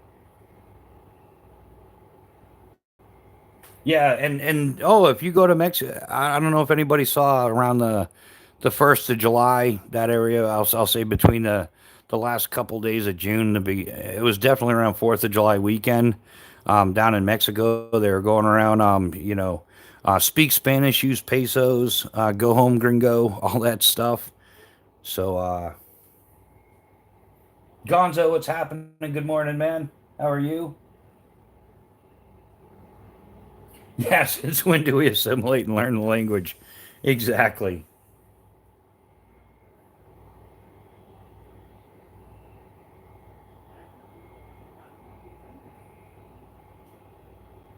That's awesome. Gons, how are you doing this morning? Are you chugging down the bean water as well?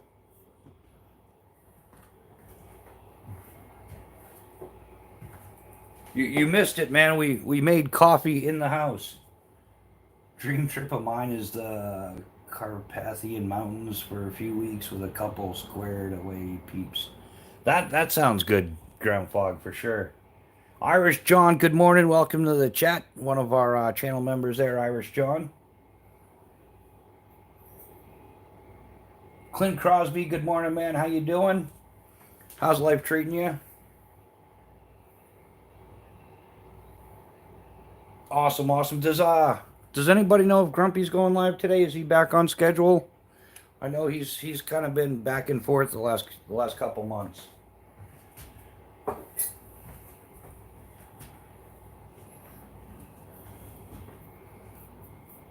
Dream trip for me is to run the Nürburgring on a bike and ride the mountain passes all around Europe. Man, I would. Man, I have no interest in going to Europe at this moment. Like I went in 1990, and I've seen what's going on there, and they're finally they're waking up. They're gonna clean house, but I would like to go to England again, and I've been to Liverpool, Cheshire, and Manchester. I landed in London and got picked up there, and then I had three separate friends in three different, and one in Manchester, Liverpool, and Cheshire. And I'd like to go back, but this time I would like to go to check out the Babenberg Castle. That would be really cool. I'd like to go to Ireland too. Set up a lawn chair by the Blarney Stone there. Yeah, that's something Irish John and I have talked about that, making a trip out to Ireland just to hang out at the Blarney Stone for the day, throw out a couple lawn chairs, have a couple of Guinnesses, and watch the tourists. I don't know. I like tourist watching, which is weird. I would actually be a tourist, but I would enjoy watching the tourists. Yeah, yeah, the old castles, and hit up a couple more museums. Some of the armor that they had from back then is just priceless, awesome. Like all hand forged metallurgy is. I'd be thoroughly entertained by that. Yeah, New Zealand for sure. Yeah, I almost went and worked in New Zealand. Um, but yeah, it doesn't. It works out because you still have to pay like U.S. taxes and you have to pay their taxes, and before you know it, you've worked the entire year for nothing. But I did look into. There was a drop zone out in New Zealand that's always hiring, and I'm like, oh, that's why they're always hiring because it's not a very good deal to work at. Like for tourist purposes, I would like to visit New Zealand. I'd also like to visit like some like Scandinavia. You know, a lot of the old Viking places. Justin Ronan, how you doing? Yeah, Greenland would be pretty cool too. I would totally be down with Greenland. Australia, yeah, I would love to visit Australia. There are some crazy people there. Like you got to figure too. Like Australia started as a penal colony, right? So yeah, they're all a little bit not quite right. But I enjoy them. They're awesome people. All Australians are awesome. Yes, I've heard of the scenery is breathtaking. Yeah, there's.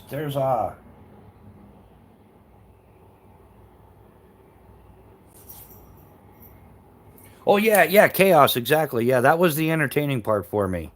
Yeah, I can actually, man, I could make it there. I could make it there in 35 minutes on a bicycle. It's only like 17 miles. Um,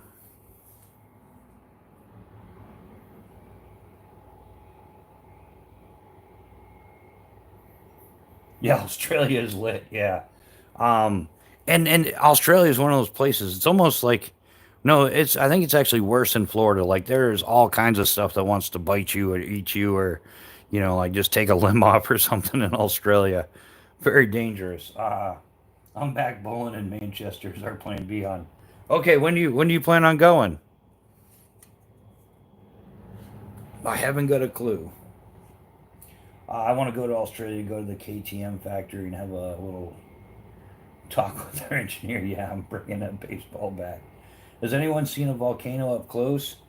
Not an active one. I mean, I've seen volcanoes. I've seen them in Hawaii, but not nothing was going on really.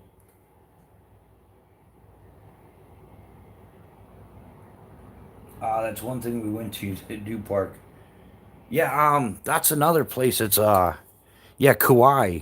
They got a drop zone there, but yeah, the cost of living and everything you end up. I know people that have gotten stuck there, and they're like writing home, like, "Hey, somebody buy me a plane ticket so I can get back."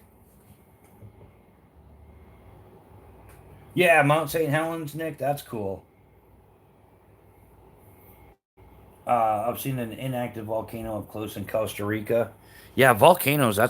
They're freaky things, for sure. That's a whole new level of danger. But hey, what could possibly go wrong, right? Trying on my buddy's '06 KTM 450 duals. Just yeah, that'd be sweet. That oh, the cat's out there tweaking. There's doing something wrong.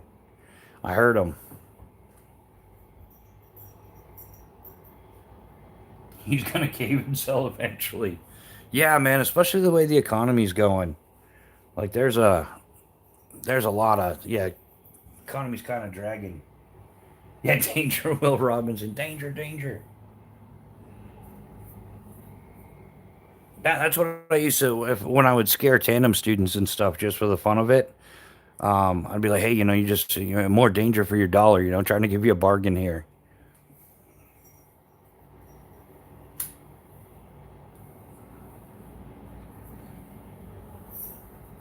Oh, the smell. Yeah, a lot of sulfur smell and stuff sometimes. Anyone view the grills episode in Hawaii with the lava tubes?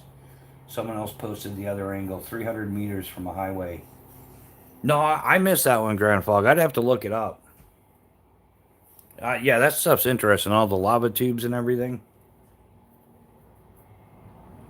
Yeah, yeah. Usually you get that sulfur smell. You get that. There's a lot of places in Florida that have sulfur in the water, where yeah, you end up like rotten egg sulfur smell. It's horrible. Nick, the two strokes are fine. Oh, did I say Clint Crosby's in the house? How you doing, Clint?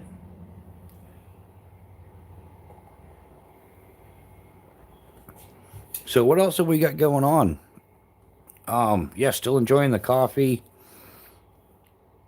Yeah, knives are the same. I mean, everything's pretty much. It's getting better though. No complaints about life whatsoever. I am trying to sort out, like I said, they're not to get into politics, but it 110% applies to the outdoor community. Is that executive order that was signed? Because there's a lot of gray area with it, and there's a lot of talk in like the van life and outdoor community. I guess there's talk, depending on what state you're in and everything, they're going to limit like just camping in general, even on your own property, which is kind of freaky. Like I guess there's one state now that you can only to avoid somebody living on your property that's not in a standard house. Like you can only have an RV or a tent set up like 7 days out of the year. I don't know how much of it's fact or fiction or people overreacting or anything, but yeah, I'm trying to not be political about it, but it does affect if you're going to go out and do some remote camping or wild camping or whatever, bushcrafting or whatever it is you're planning to do that's a little off the beaten path. Um, yeah, Justin. Yeah, I'd like to agree. There's no way, but the executive order was signed, and the point of it was to clean up the homeless stuff, to get people into rehabilitation centers and everything like that.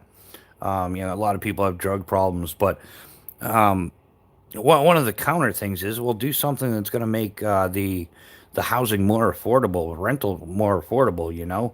I've mentioned it here. Like in roughly 3 years, we went from paying 1,200 a month to 2,500 a month. Now we're paying like 2,700 a month. And that, yeah, it just went up like another $200 for this lease. So yeah, it's a lot of people that are unhoused or homeless or whatever nomenclature you want to use. It's they're not all having drug problems and stuff like that. It's cost of living problems. You've got people working 40 to 50 hours a week. They just can't afford like local rent on their own or anything. They're going to restrict our rights using any angle they can, in my opinion. Yeah, yeah. It's gotten crazy expensive, and yeah, that's why I'm like months and months behind, like a year behind, because it seems like every time we figure out a way to get ahead a little bit or whatever we had allocated out to do this, it sucks. Yeah, and that's just the rent. That's not including the electric and the gas and the groceries, and I mean everybody's feeling it. I don't unless you're like a trust fund kid or like super independently wealthy or something, but as far as like 60-70% of Americans are like you're working harder and harder and they just keep taking more and more. Yeah, what general area in Bushcraft? I had a shitty Baltimore company apartment. I'm in like central New Hampshire, and yeah, things have gotten crazy. Even yeah, it's happened to most states because I've lived all over the country, and yeah, even like when I was down in Florida, like prices in Florida have gone through the roof since 2020. But yeah, it's happened everywhere. Yeah, that's the whole thing. Ground fog. I'm 18 years ahead of that, man. I sold my truck, gave away my car, and switched to riding a standard pedal bike, a push bike, depending on what part of the world you're in. 18 years ago, man, and it's all I do. Um, yeah, yeah, it's like the slumlords are taking over. Yeah, they're not going to stop camping in Alabama. Yeah, I hope not. Um, but yeah, that's the whole thing, and there's some overlap and there's some gray area, and it's something I've spent some time like doing some research on how are they working this. But yeah, there's a lot of people in the van life, in the camping world, in the bushcraft world that are talking about it because it basically removes any camping from public lands and stuff. Um, oh, but that was part of the whole game they did. Like they, um, yeah, they it's kind of like they're stealing everybody's property. And the way they're doing it is that they cause that mass inflation. So, if your house was worth 300,000, now they're saying it's worth 600,000. Well, they drove up the price so that they can collect more taxes. So even though it didn't change some people's mortgages, they also they raise the interest rates and stuff as well. But yeah, the taxes have more than doubled. So then the landlords are like, well, we need to make money, so they jack the price up crazy. And yeah, I had my hand makeup for a month during the winter in Florida and loved it.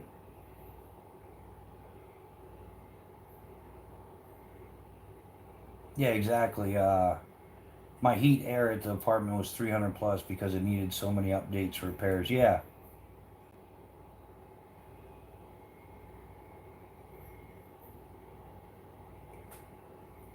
yeah. So it's just been that ongoing, nonstop, like, yeah. In fact, Mrs. Bushcraft has gotten a couple of promotions in the past couple of years at work, and it seemed, and we get excited about it. It's like, oh, now we can do this, that, and the other thing, and then bam, there comes the lease. There's the next inflation is. It's just been nonstop. I mean, like Americans really haven't gotten a pay raise since like 1961. It's insane. Yeah, Americans on average, when adjusted for inflation, have only gotten like 2.3% or something like that raise. Meanwhile, the CEOs of these companies, the corporate greed has taken over, and they've gotten like 1,500% increase in their wages, while everybody else is going down. Yeah, you'll own nothing and be happy. That's just not the case.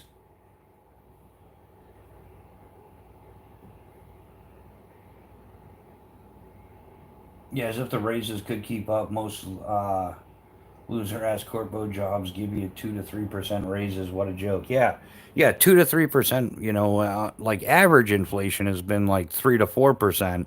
More recently, it's been like 7 to 10% or more. But yeah, it's all going to come crashing down. It's already started. I know Florida's having issues, and then the other thing is like the condo issues. I know in Florida they have massive issues because everything's an HOA. So now they're doing scamming stuff like you can buy a condo for $1,000, but there's a one-time non-refundable fee of $85,000, and then you have to have a membership to like the racket and court club for 18,000 a year, plus the HOA fee is 1,500 a month. So yeah, they just kind of like the HOAs and stuff help break it as well.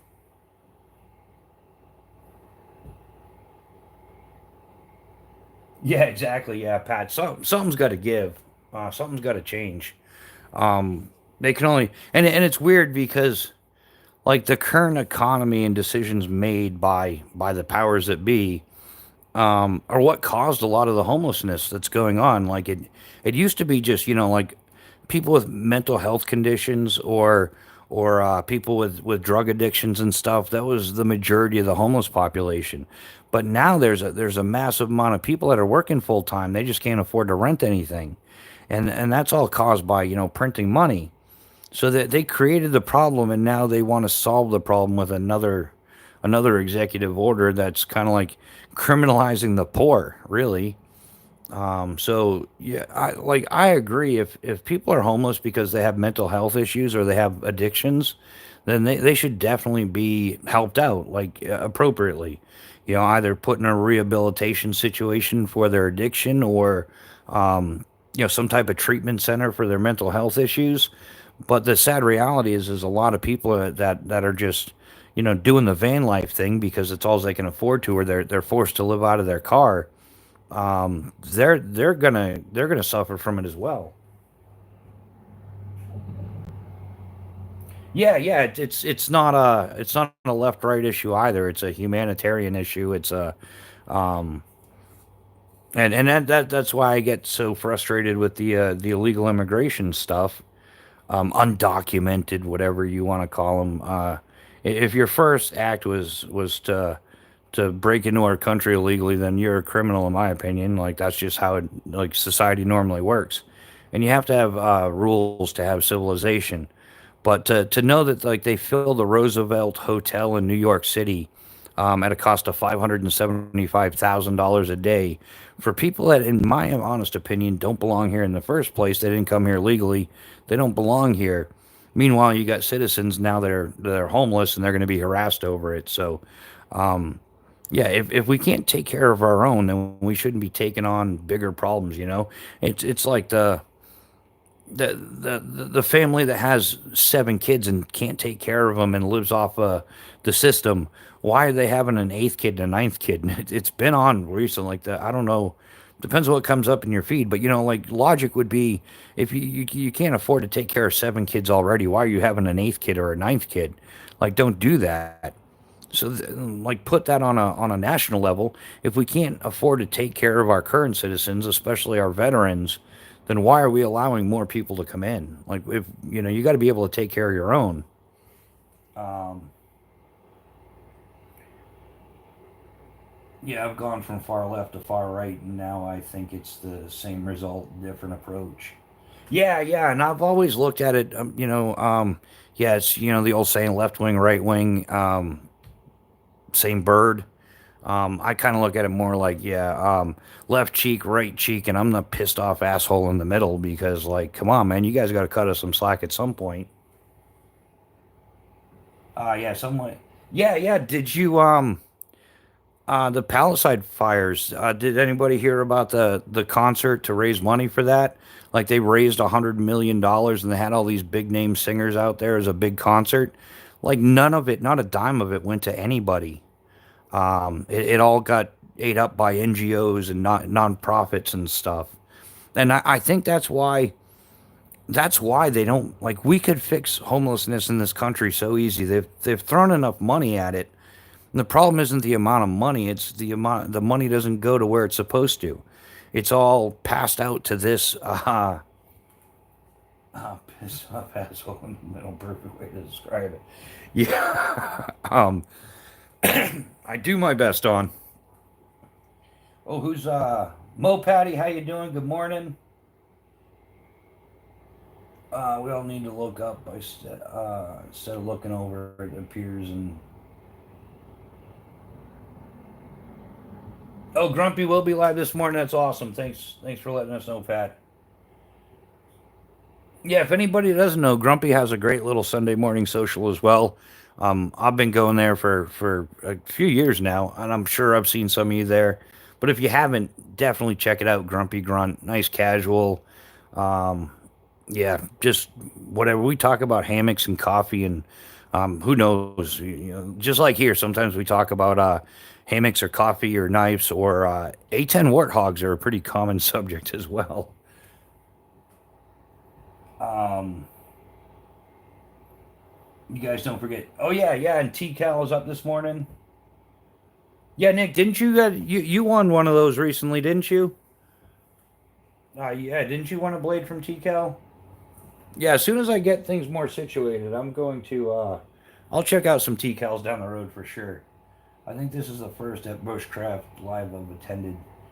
Oh, no worry, Don. Yeah, there's so much going on YouTube. Yeah, it's hard to keep track, and then there's so many channels that are fun to watch.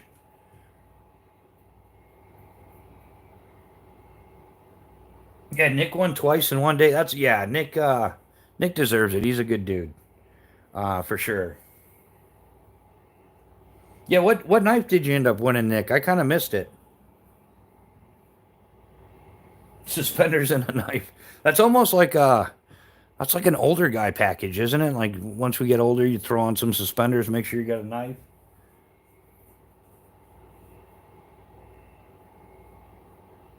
Oh, the Agent 004. Yeah, that's sweet. Yeah, the two I've been looking at, T-Cal that kind of strike my fancy is the Sapper and the Raider. Especially, I saw like the yeah, he's got some modifications to the Raider that made it much nicer. Yeah, those are the two I've been eyeballing because I got to do the piggyback thing. That's just my style. So yeah, when I get the rest of things situated and I can kind of like add, like I don't really need another knife, that's for sure. I've got a great set of Phobos knives. Yeah, I have a Discord.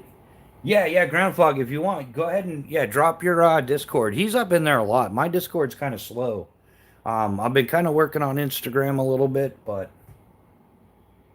I'm off out for breakfast later, dudes. Hey, Dave, thanks for hanging out with us, man. We definitely appreciate you being here. Have a good breakfast, and we'll catch you sooner than later, I'm sure.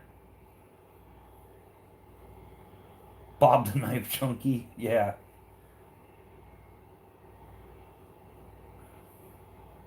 yeah. I was stoked for you when you won that for sure, Nick. Um, yeah. In fact, there's a couple people that were. Yeah, I think I sent you a thing on Instagram as well.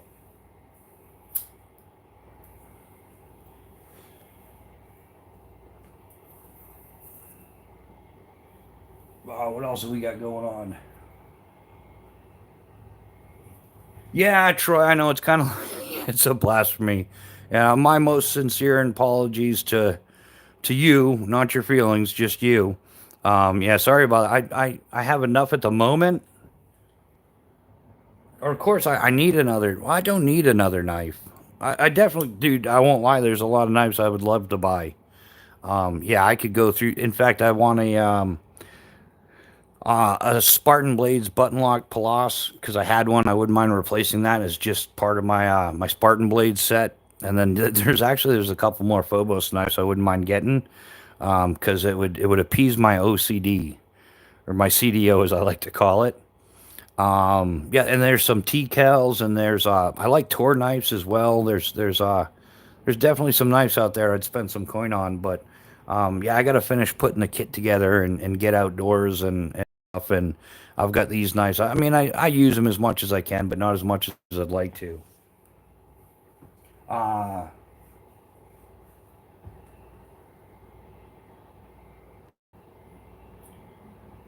Mo Patty, I didn't get your email.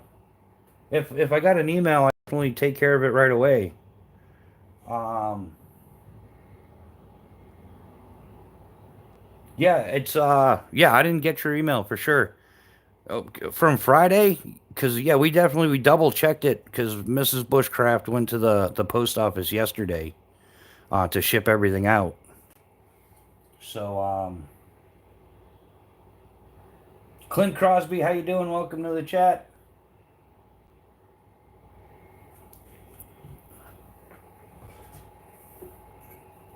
Um, yeah, if you want, yeah, send me another email. The email it's bushcraftrebooted at gmail.com. It is on the channel page. I'm not sure. Maybe you got the uh, the email wrong or something. Yeah, I even checked the spam folder and everything. Um, or you can also contact me on Instagram if you have Instagram or Discord. Yeah, yes, troop knives are nice. Yeah, definitely. There's a bunch out there. Like yeah, we're definitely in the golden age of yeah, there's a lot of nice knives. Um yeah, but I'm more of a user than a collector. I hate to say it, but like I definitely enjoy knife like I'm a gear geek. I can't help it, It's a major part of my life. um like yeah, gear was my thing like 7 days a week. 16 hours a day. Yeah, I just totally geeked out on gear.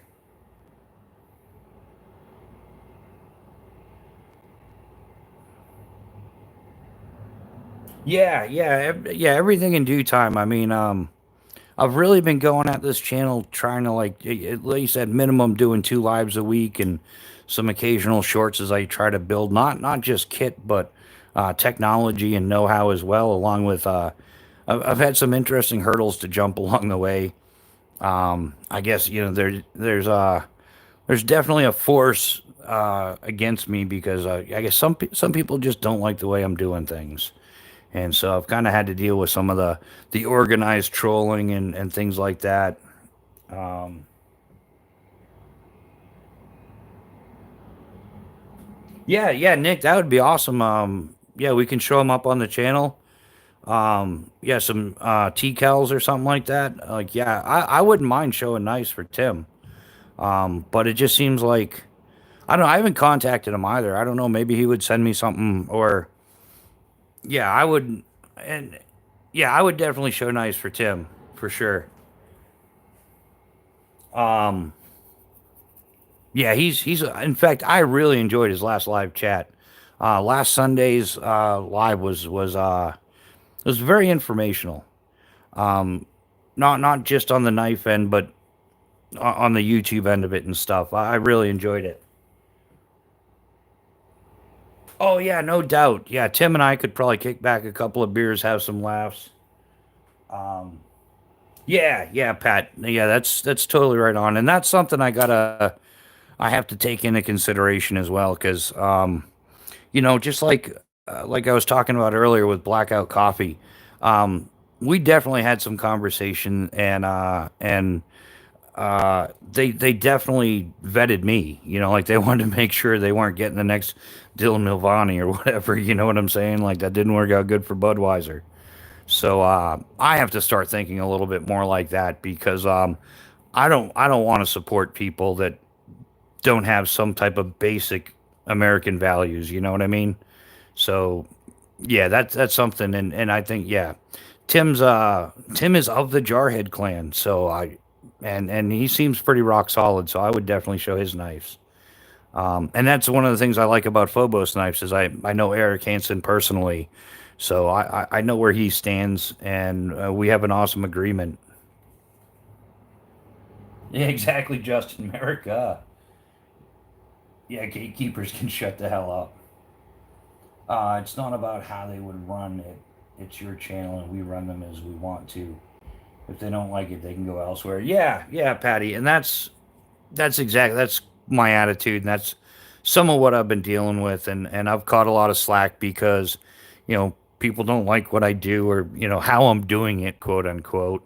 And I just really don't give a shit if you're that anti-American or whatever. You don't fit in. Just go someplace where you do. Like I appreciate everybody that subscribes to this channel and is active and all that, but yeah, if you're butthurt over something I say, just swipe away. I can't tell you the number of times I've been in live chats and with a lot of the people that are right here, and I don't like what they're doing. I don't need to advertise it. I don't need to make a scene about it. I'm not going to blow up on them about it. I still go back and watch. We don't have to agree 100% of the time, but you don't have to throw a temper tantrum like a little toddler because you didn't like it or something. Or maybe, I don't know. I think some people just have a lack of understanding. Oh, Don, thank you, thank you, thank you. We definitely appreciate that. Um, yeah, thanks for the super chat. That's awesome. Yeah, we definitely appreciate that. Yeah, God forbid we have our own opinions. Yeah, and yeah, we're not going to agree all the time. It's just the way it is. But throwing a temper tantrum about it, or starting a smear campaign, or I can't be a part of this community because they didn't like something I said. Well, I don't know. It doesn't really bother me. I'm not on YouTube to be part of a giant community. And quite frankly, YouTube has enough policies, the terms of service, and all that that you have to tiptoe around, and you feel like you're walking on eggshells over. I don't need like some subcommittee having a second set of rules that I feel as if I have to caught it, or a smear campaign or something like that. Um, oh, and Pat gifted a membership to Paul Witt. That's awesome. Welcome aboard, man. We definitely appreciate that, Pat.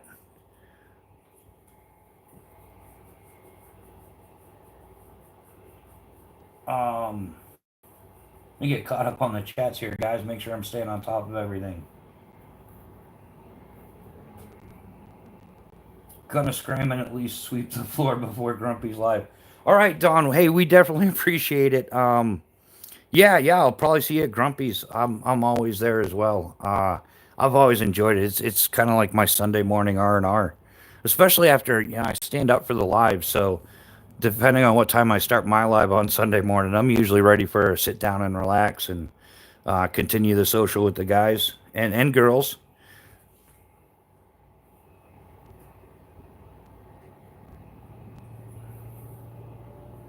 Yeah, Nick, and the other problem is I'm missing that filter. I'm missing the filter, man. I've attributed it to my parachute rigging career. I just tell it how it is. I'm not. It's about gear. It's about life. I don't. Not everything needs to be sugar coated. I mean, I'm Gen X. You guys know how we roll. We're on the fence with technology and reality. Yeah, going out all day drinking from the garden hose and my father was straightforward. He didn't, you don't have to ask everything. Like sometimes you got to be told.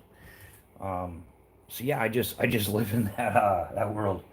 Stupid YouTube. How about gifting it to someone who's actually here?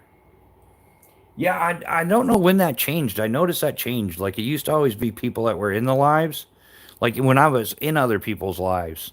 But now they just I don't know how they do it exactly. They are, yeah, and people are soft. They're like easily offended. It's like that, and I think most of the time they're not even properly informed. Like they don't realize what they're talking about. It goes straight to their feelings. And I don't think the feelings are anywhere near the brain. Yeah, I've noticed that a lot. Like, and it's like whatever. You can be butthurt all you want. I'm not losing any sleep over that end of it. The only thing that I don't appreciate is the smear campaign that goes on, the talking in the back channels. Oh, you won't believe what this guy said. Yeah, so what? Like I've watched some stuff on YouTube where I'm like, well, what I'm saying is nothing like that. Like there's some people that are they're laying it down way harder than I am. Yeah, the road rage. Yeah, there's tons of that. I think that people are so stressed. Like yeah, the number of people that are living paycheck to paycheck, it's stressing them out, and it's exacerbating those things. Like it's making it more common. Like people, there's more people that are stressed out about just making ends meet, that it's just going to overflow into other aspects of life. Yeah, the number of just people flipping out at the cash registers and stuff, or at restaurants and everything. It's out of control.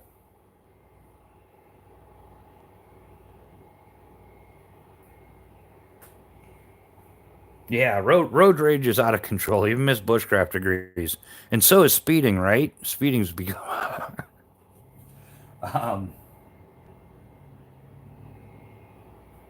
yeah. Plus, people's brains and dopamine systems are cooked from the phones. Yeah. Oh, Irish John sent a gift membership. Mo Patty got it. Nice. Thanks, Irish John. We definitely appreciate you, brother. We're getting there. And yeah, welcome aboard there, Mo Patty.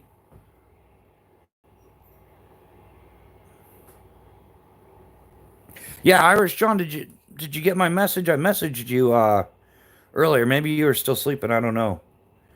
But yeah, I figured. Yeah, give me a call as well, or give me a ring, or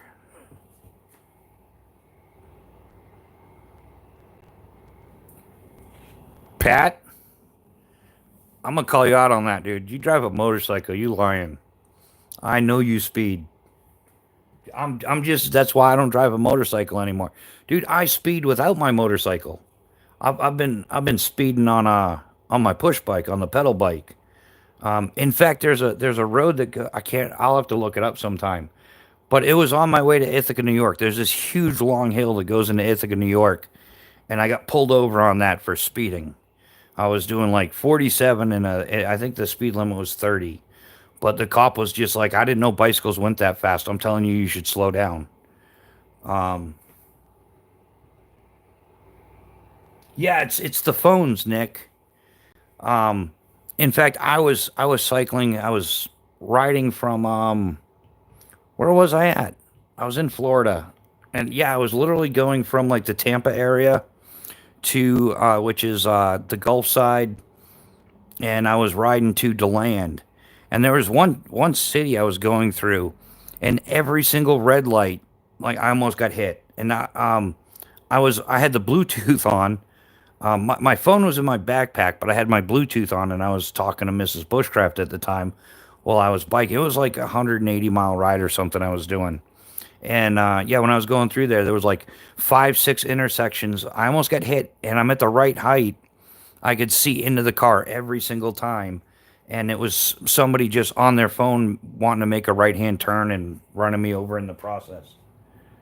Yeah, accidents have risen, and yeah, there's a lot of unlicensed people driving now, or people that can't read signs in English that's making that go up as well. Yeah, rode to Ithaca the other day. Man, they have some big potholes in the city. Launched me off the seat a few times. Yeah, they've got some big potholes there for sure, Pat. Yeah. Um, yeah, but did you make it to the Commons? I wonder how the Commons is nowadays there. It used to be pretty nice. It was pretty clean, and they always had some people singing around there. Yeah, I used to enjoy go like I was in Ovid like I told you, and I would go from Ovid to Ithaca just to go to the Commons and kind of hang out and up like Cornell University's got some real nice urban mountain biking, I'd call it. Some in fact, some of the big hills there, every single driveway will have a retainer wall, and I was the guy that would go down like everybody's front yard, launch off every single retainer wall all the way down. Really good time.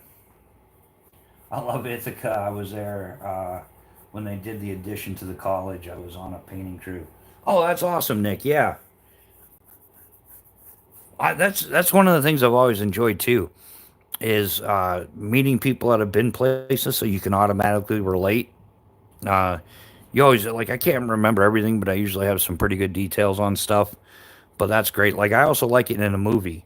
Like you see something that's not real common, but then you're like, oh, I do. I remember I've driven right past that, or I've been there, or yeah, it's just always fun. That I think that's one of the best parts of traveling as much as I have.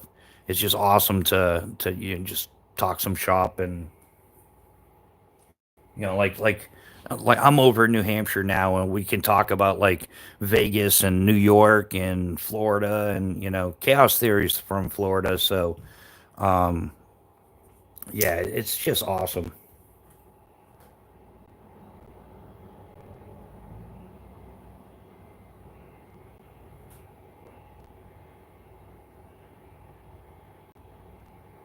Yeah, but I'm still not buying that Pat abides by all traffic laws because it's just a little bit, and you don't notice. Sometimes you get comfy, maybe you got one elbow on the tank, and you're just cruising along, and 30 turns into 50, and then 60, and then 70. I've been there. That's literally why I don't drive a motorcycle anymore. I have a very poor concept of how fast I'm going. And yeah, I'll not notice it, and I'll be doing 70 and a 30 or something. I'm like, oh, that's bad. Found Route 327 in Ithaca, awesome ride in 10-mile-per-hour corners.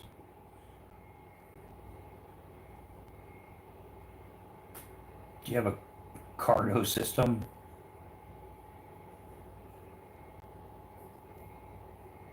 I can break all traffic laws in first gear.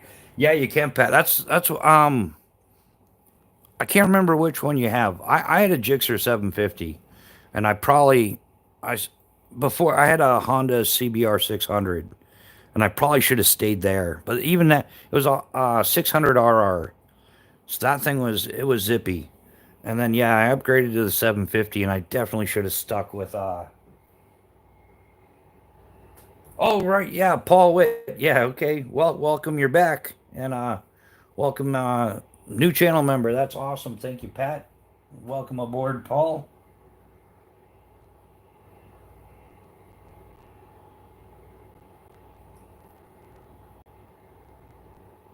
Yeah, I remember the RR when they put the exhaust right under the. Yeah, yeah, it was a sweet ride. It was I enjoyed it. But yeah, like I said, I ended up going up to the Gixxer 750 and but yeah, skydiving and doing stupid stuff and yeah, I almost had a parachuting accident on my motorcycle. So I just decided I gotta draw the line somewhere. So yeah, I had my jump rig on. I was driving from Bedford, New Hampshire to Skydive Pepperell to get on a load, and I threw my rig on real quick, and I almost lost the pilot chute while I was going down. Yeah, that was absolutely stupid. So then I ended up shoving the pilot chute all the way into there's a spandex pocket called a BOC, bottom of container, on there, and I shoved it all the way in. And I got to the airport, and then I almost did myself in a second time by just jumping on the airplane right away to make the load. And then, yeah, when it was time to deploy, I started digging for my pilot chute, going to deploy that. And I forgot I had like buried it in the bottom of the pocket so it wouldn't come out while I was on the highway with my motorcycle. So I had to dig around, and I almost went for a reserve, but I'm like, no, that's too embarrassing. And so I ended up deploying my main on time though.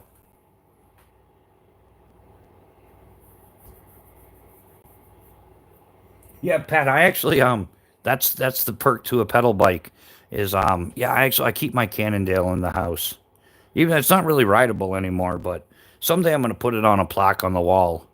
Yeah, I lived off of that bike like the nomad skydiver life for a decade, so yeah, she stays right here with me all the time.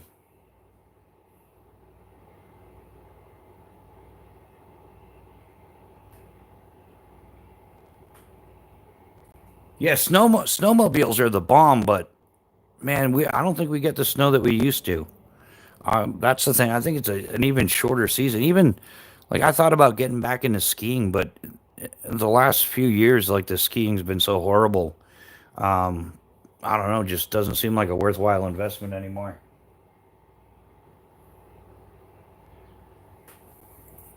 Yeah, I don't know how much upstate New York gets for winters, but man, New Hampshire's been weird because it's been cold and we get some snow, but not like it used to for sure. And it seems like the winters, like the cold lasts as long, but we don't get the same precipitation. I guess it doesn't snow as often.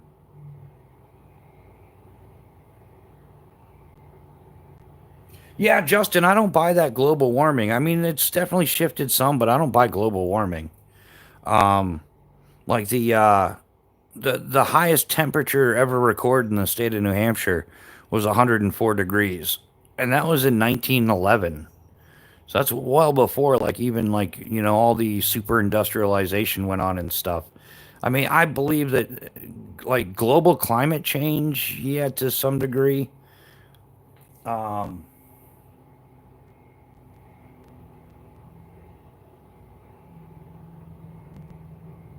yeah, last winter was close to normal. Yeah, maybe New York, New Hampshire seemed lighter actually. Oh yeah, Moped, you got to get up there. You got to get up there to upstate New York.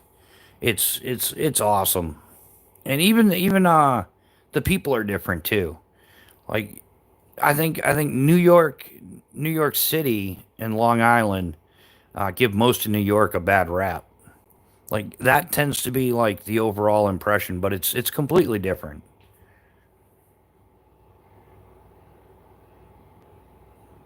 Yeah, the last good winter we had was 2014, where we could actually open the garage and ride out. Yeah, without having to. Yeah, that's awesome, Nick. Yeah, I know a lot of people, even in New Hampshire, they'll trailer their snowmobiles like up to northern New Hampshire because there's that much of a difference. I mean, well, yeah, once you get up in the White Mountains area and north of that, you definitely get a lot more snowfall. It's definitely a different deal altogether.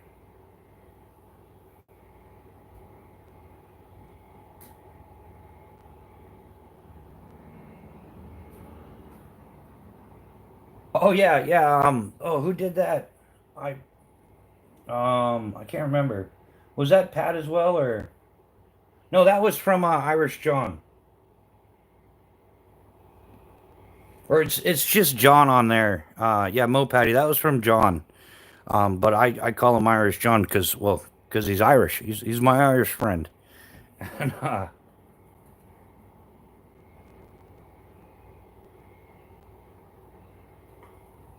yeah, John's a great guy as well.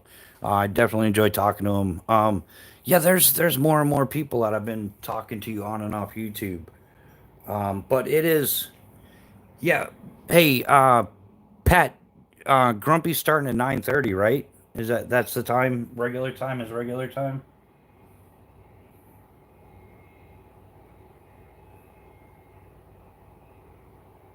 3 eggs, toast, and Cholula for breakfast. Yeah, that does sound good. I don't know what I think I'm gonna throw in a pizza for lunch or something. But I'm still celebrating. We made coffee in the house. That's awesome.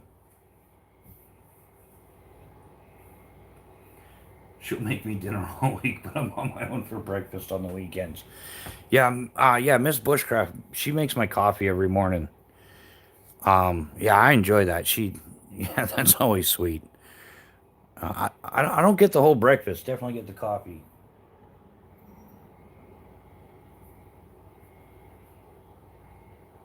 Yeah, yeah, Mrs. Bushcraft. I made her a big breakfast in bed years ago, and she's like, "You don't really have to make me breakfast."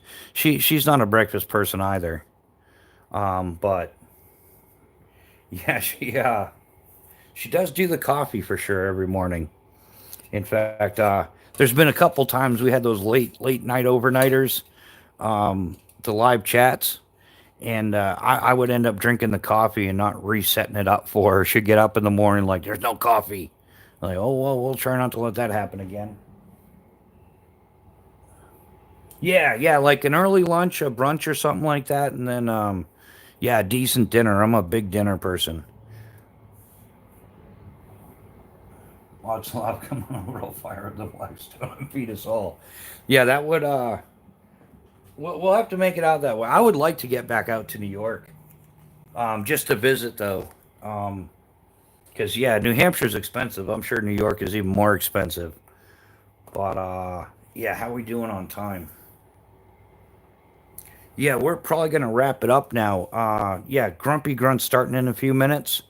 So if you got to sweep your floor, refill your coffee cup, or whatever it is you got to do, I'll give you a few minutes. I got to grab another coffee and a little snack myself and stretch the legs a little bit. But yeah, we're going to head over to Grumpy Grunts. And but yeah, thanks everybody for hanging out. It was awesome social. I had a great time. Yeah, always a good time. Well, almost always a good time, but definitely on a. All right, yeah, Mo Patty, I'll check that out right away. But yeah, hey, we accomplished the impossible today. We made coffee indoors, coffee in the house. So we're awesome like that. Yeah, Irish John, thanks for being a member and thanks for gifting a membership. Pat as well, thanks for gifting a membership, and to everybody who got new memberships, welcome aboard. Yeah, everybody that's here, thanks for being here. Thanks for hanging out. I'll see some of you grumpy grunts. I'll probably do a pop up live or two this week. I've been, I like I said, I talked to some of my friends and a few people have suggested that I should probably just start doing a few more lives. It would definitely help out the channel. So yeah, we'll probably do some random pop ups. So make sure you do the tappity tap tap thing on the little ringy dingy thingy. And so that way, there, YouTube might, there's like a 10% chance you'll get notification, but it definitely helps the channel. But we'll see you guys later. Thanks for hanging out. Have an awesome day. Everybody be well.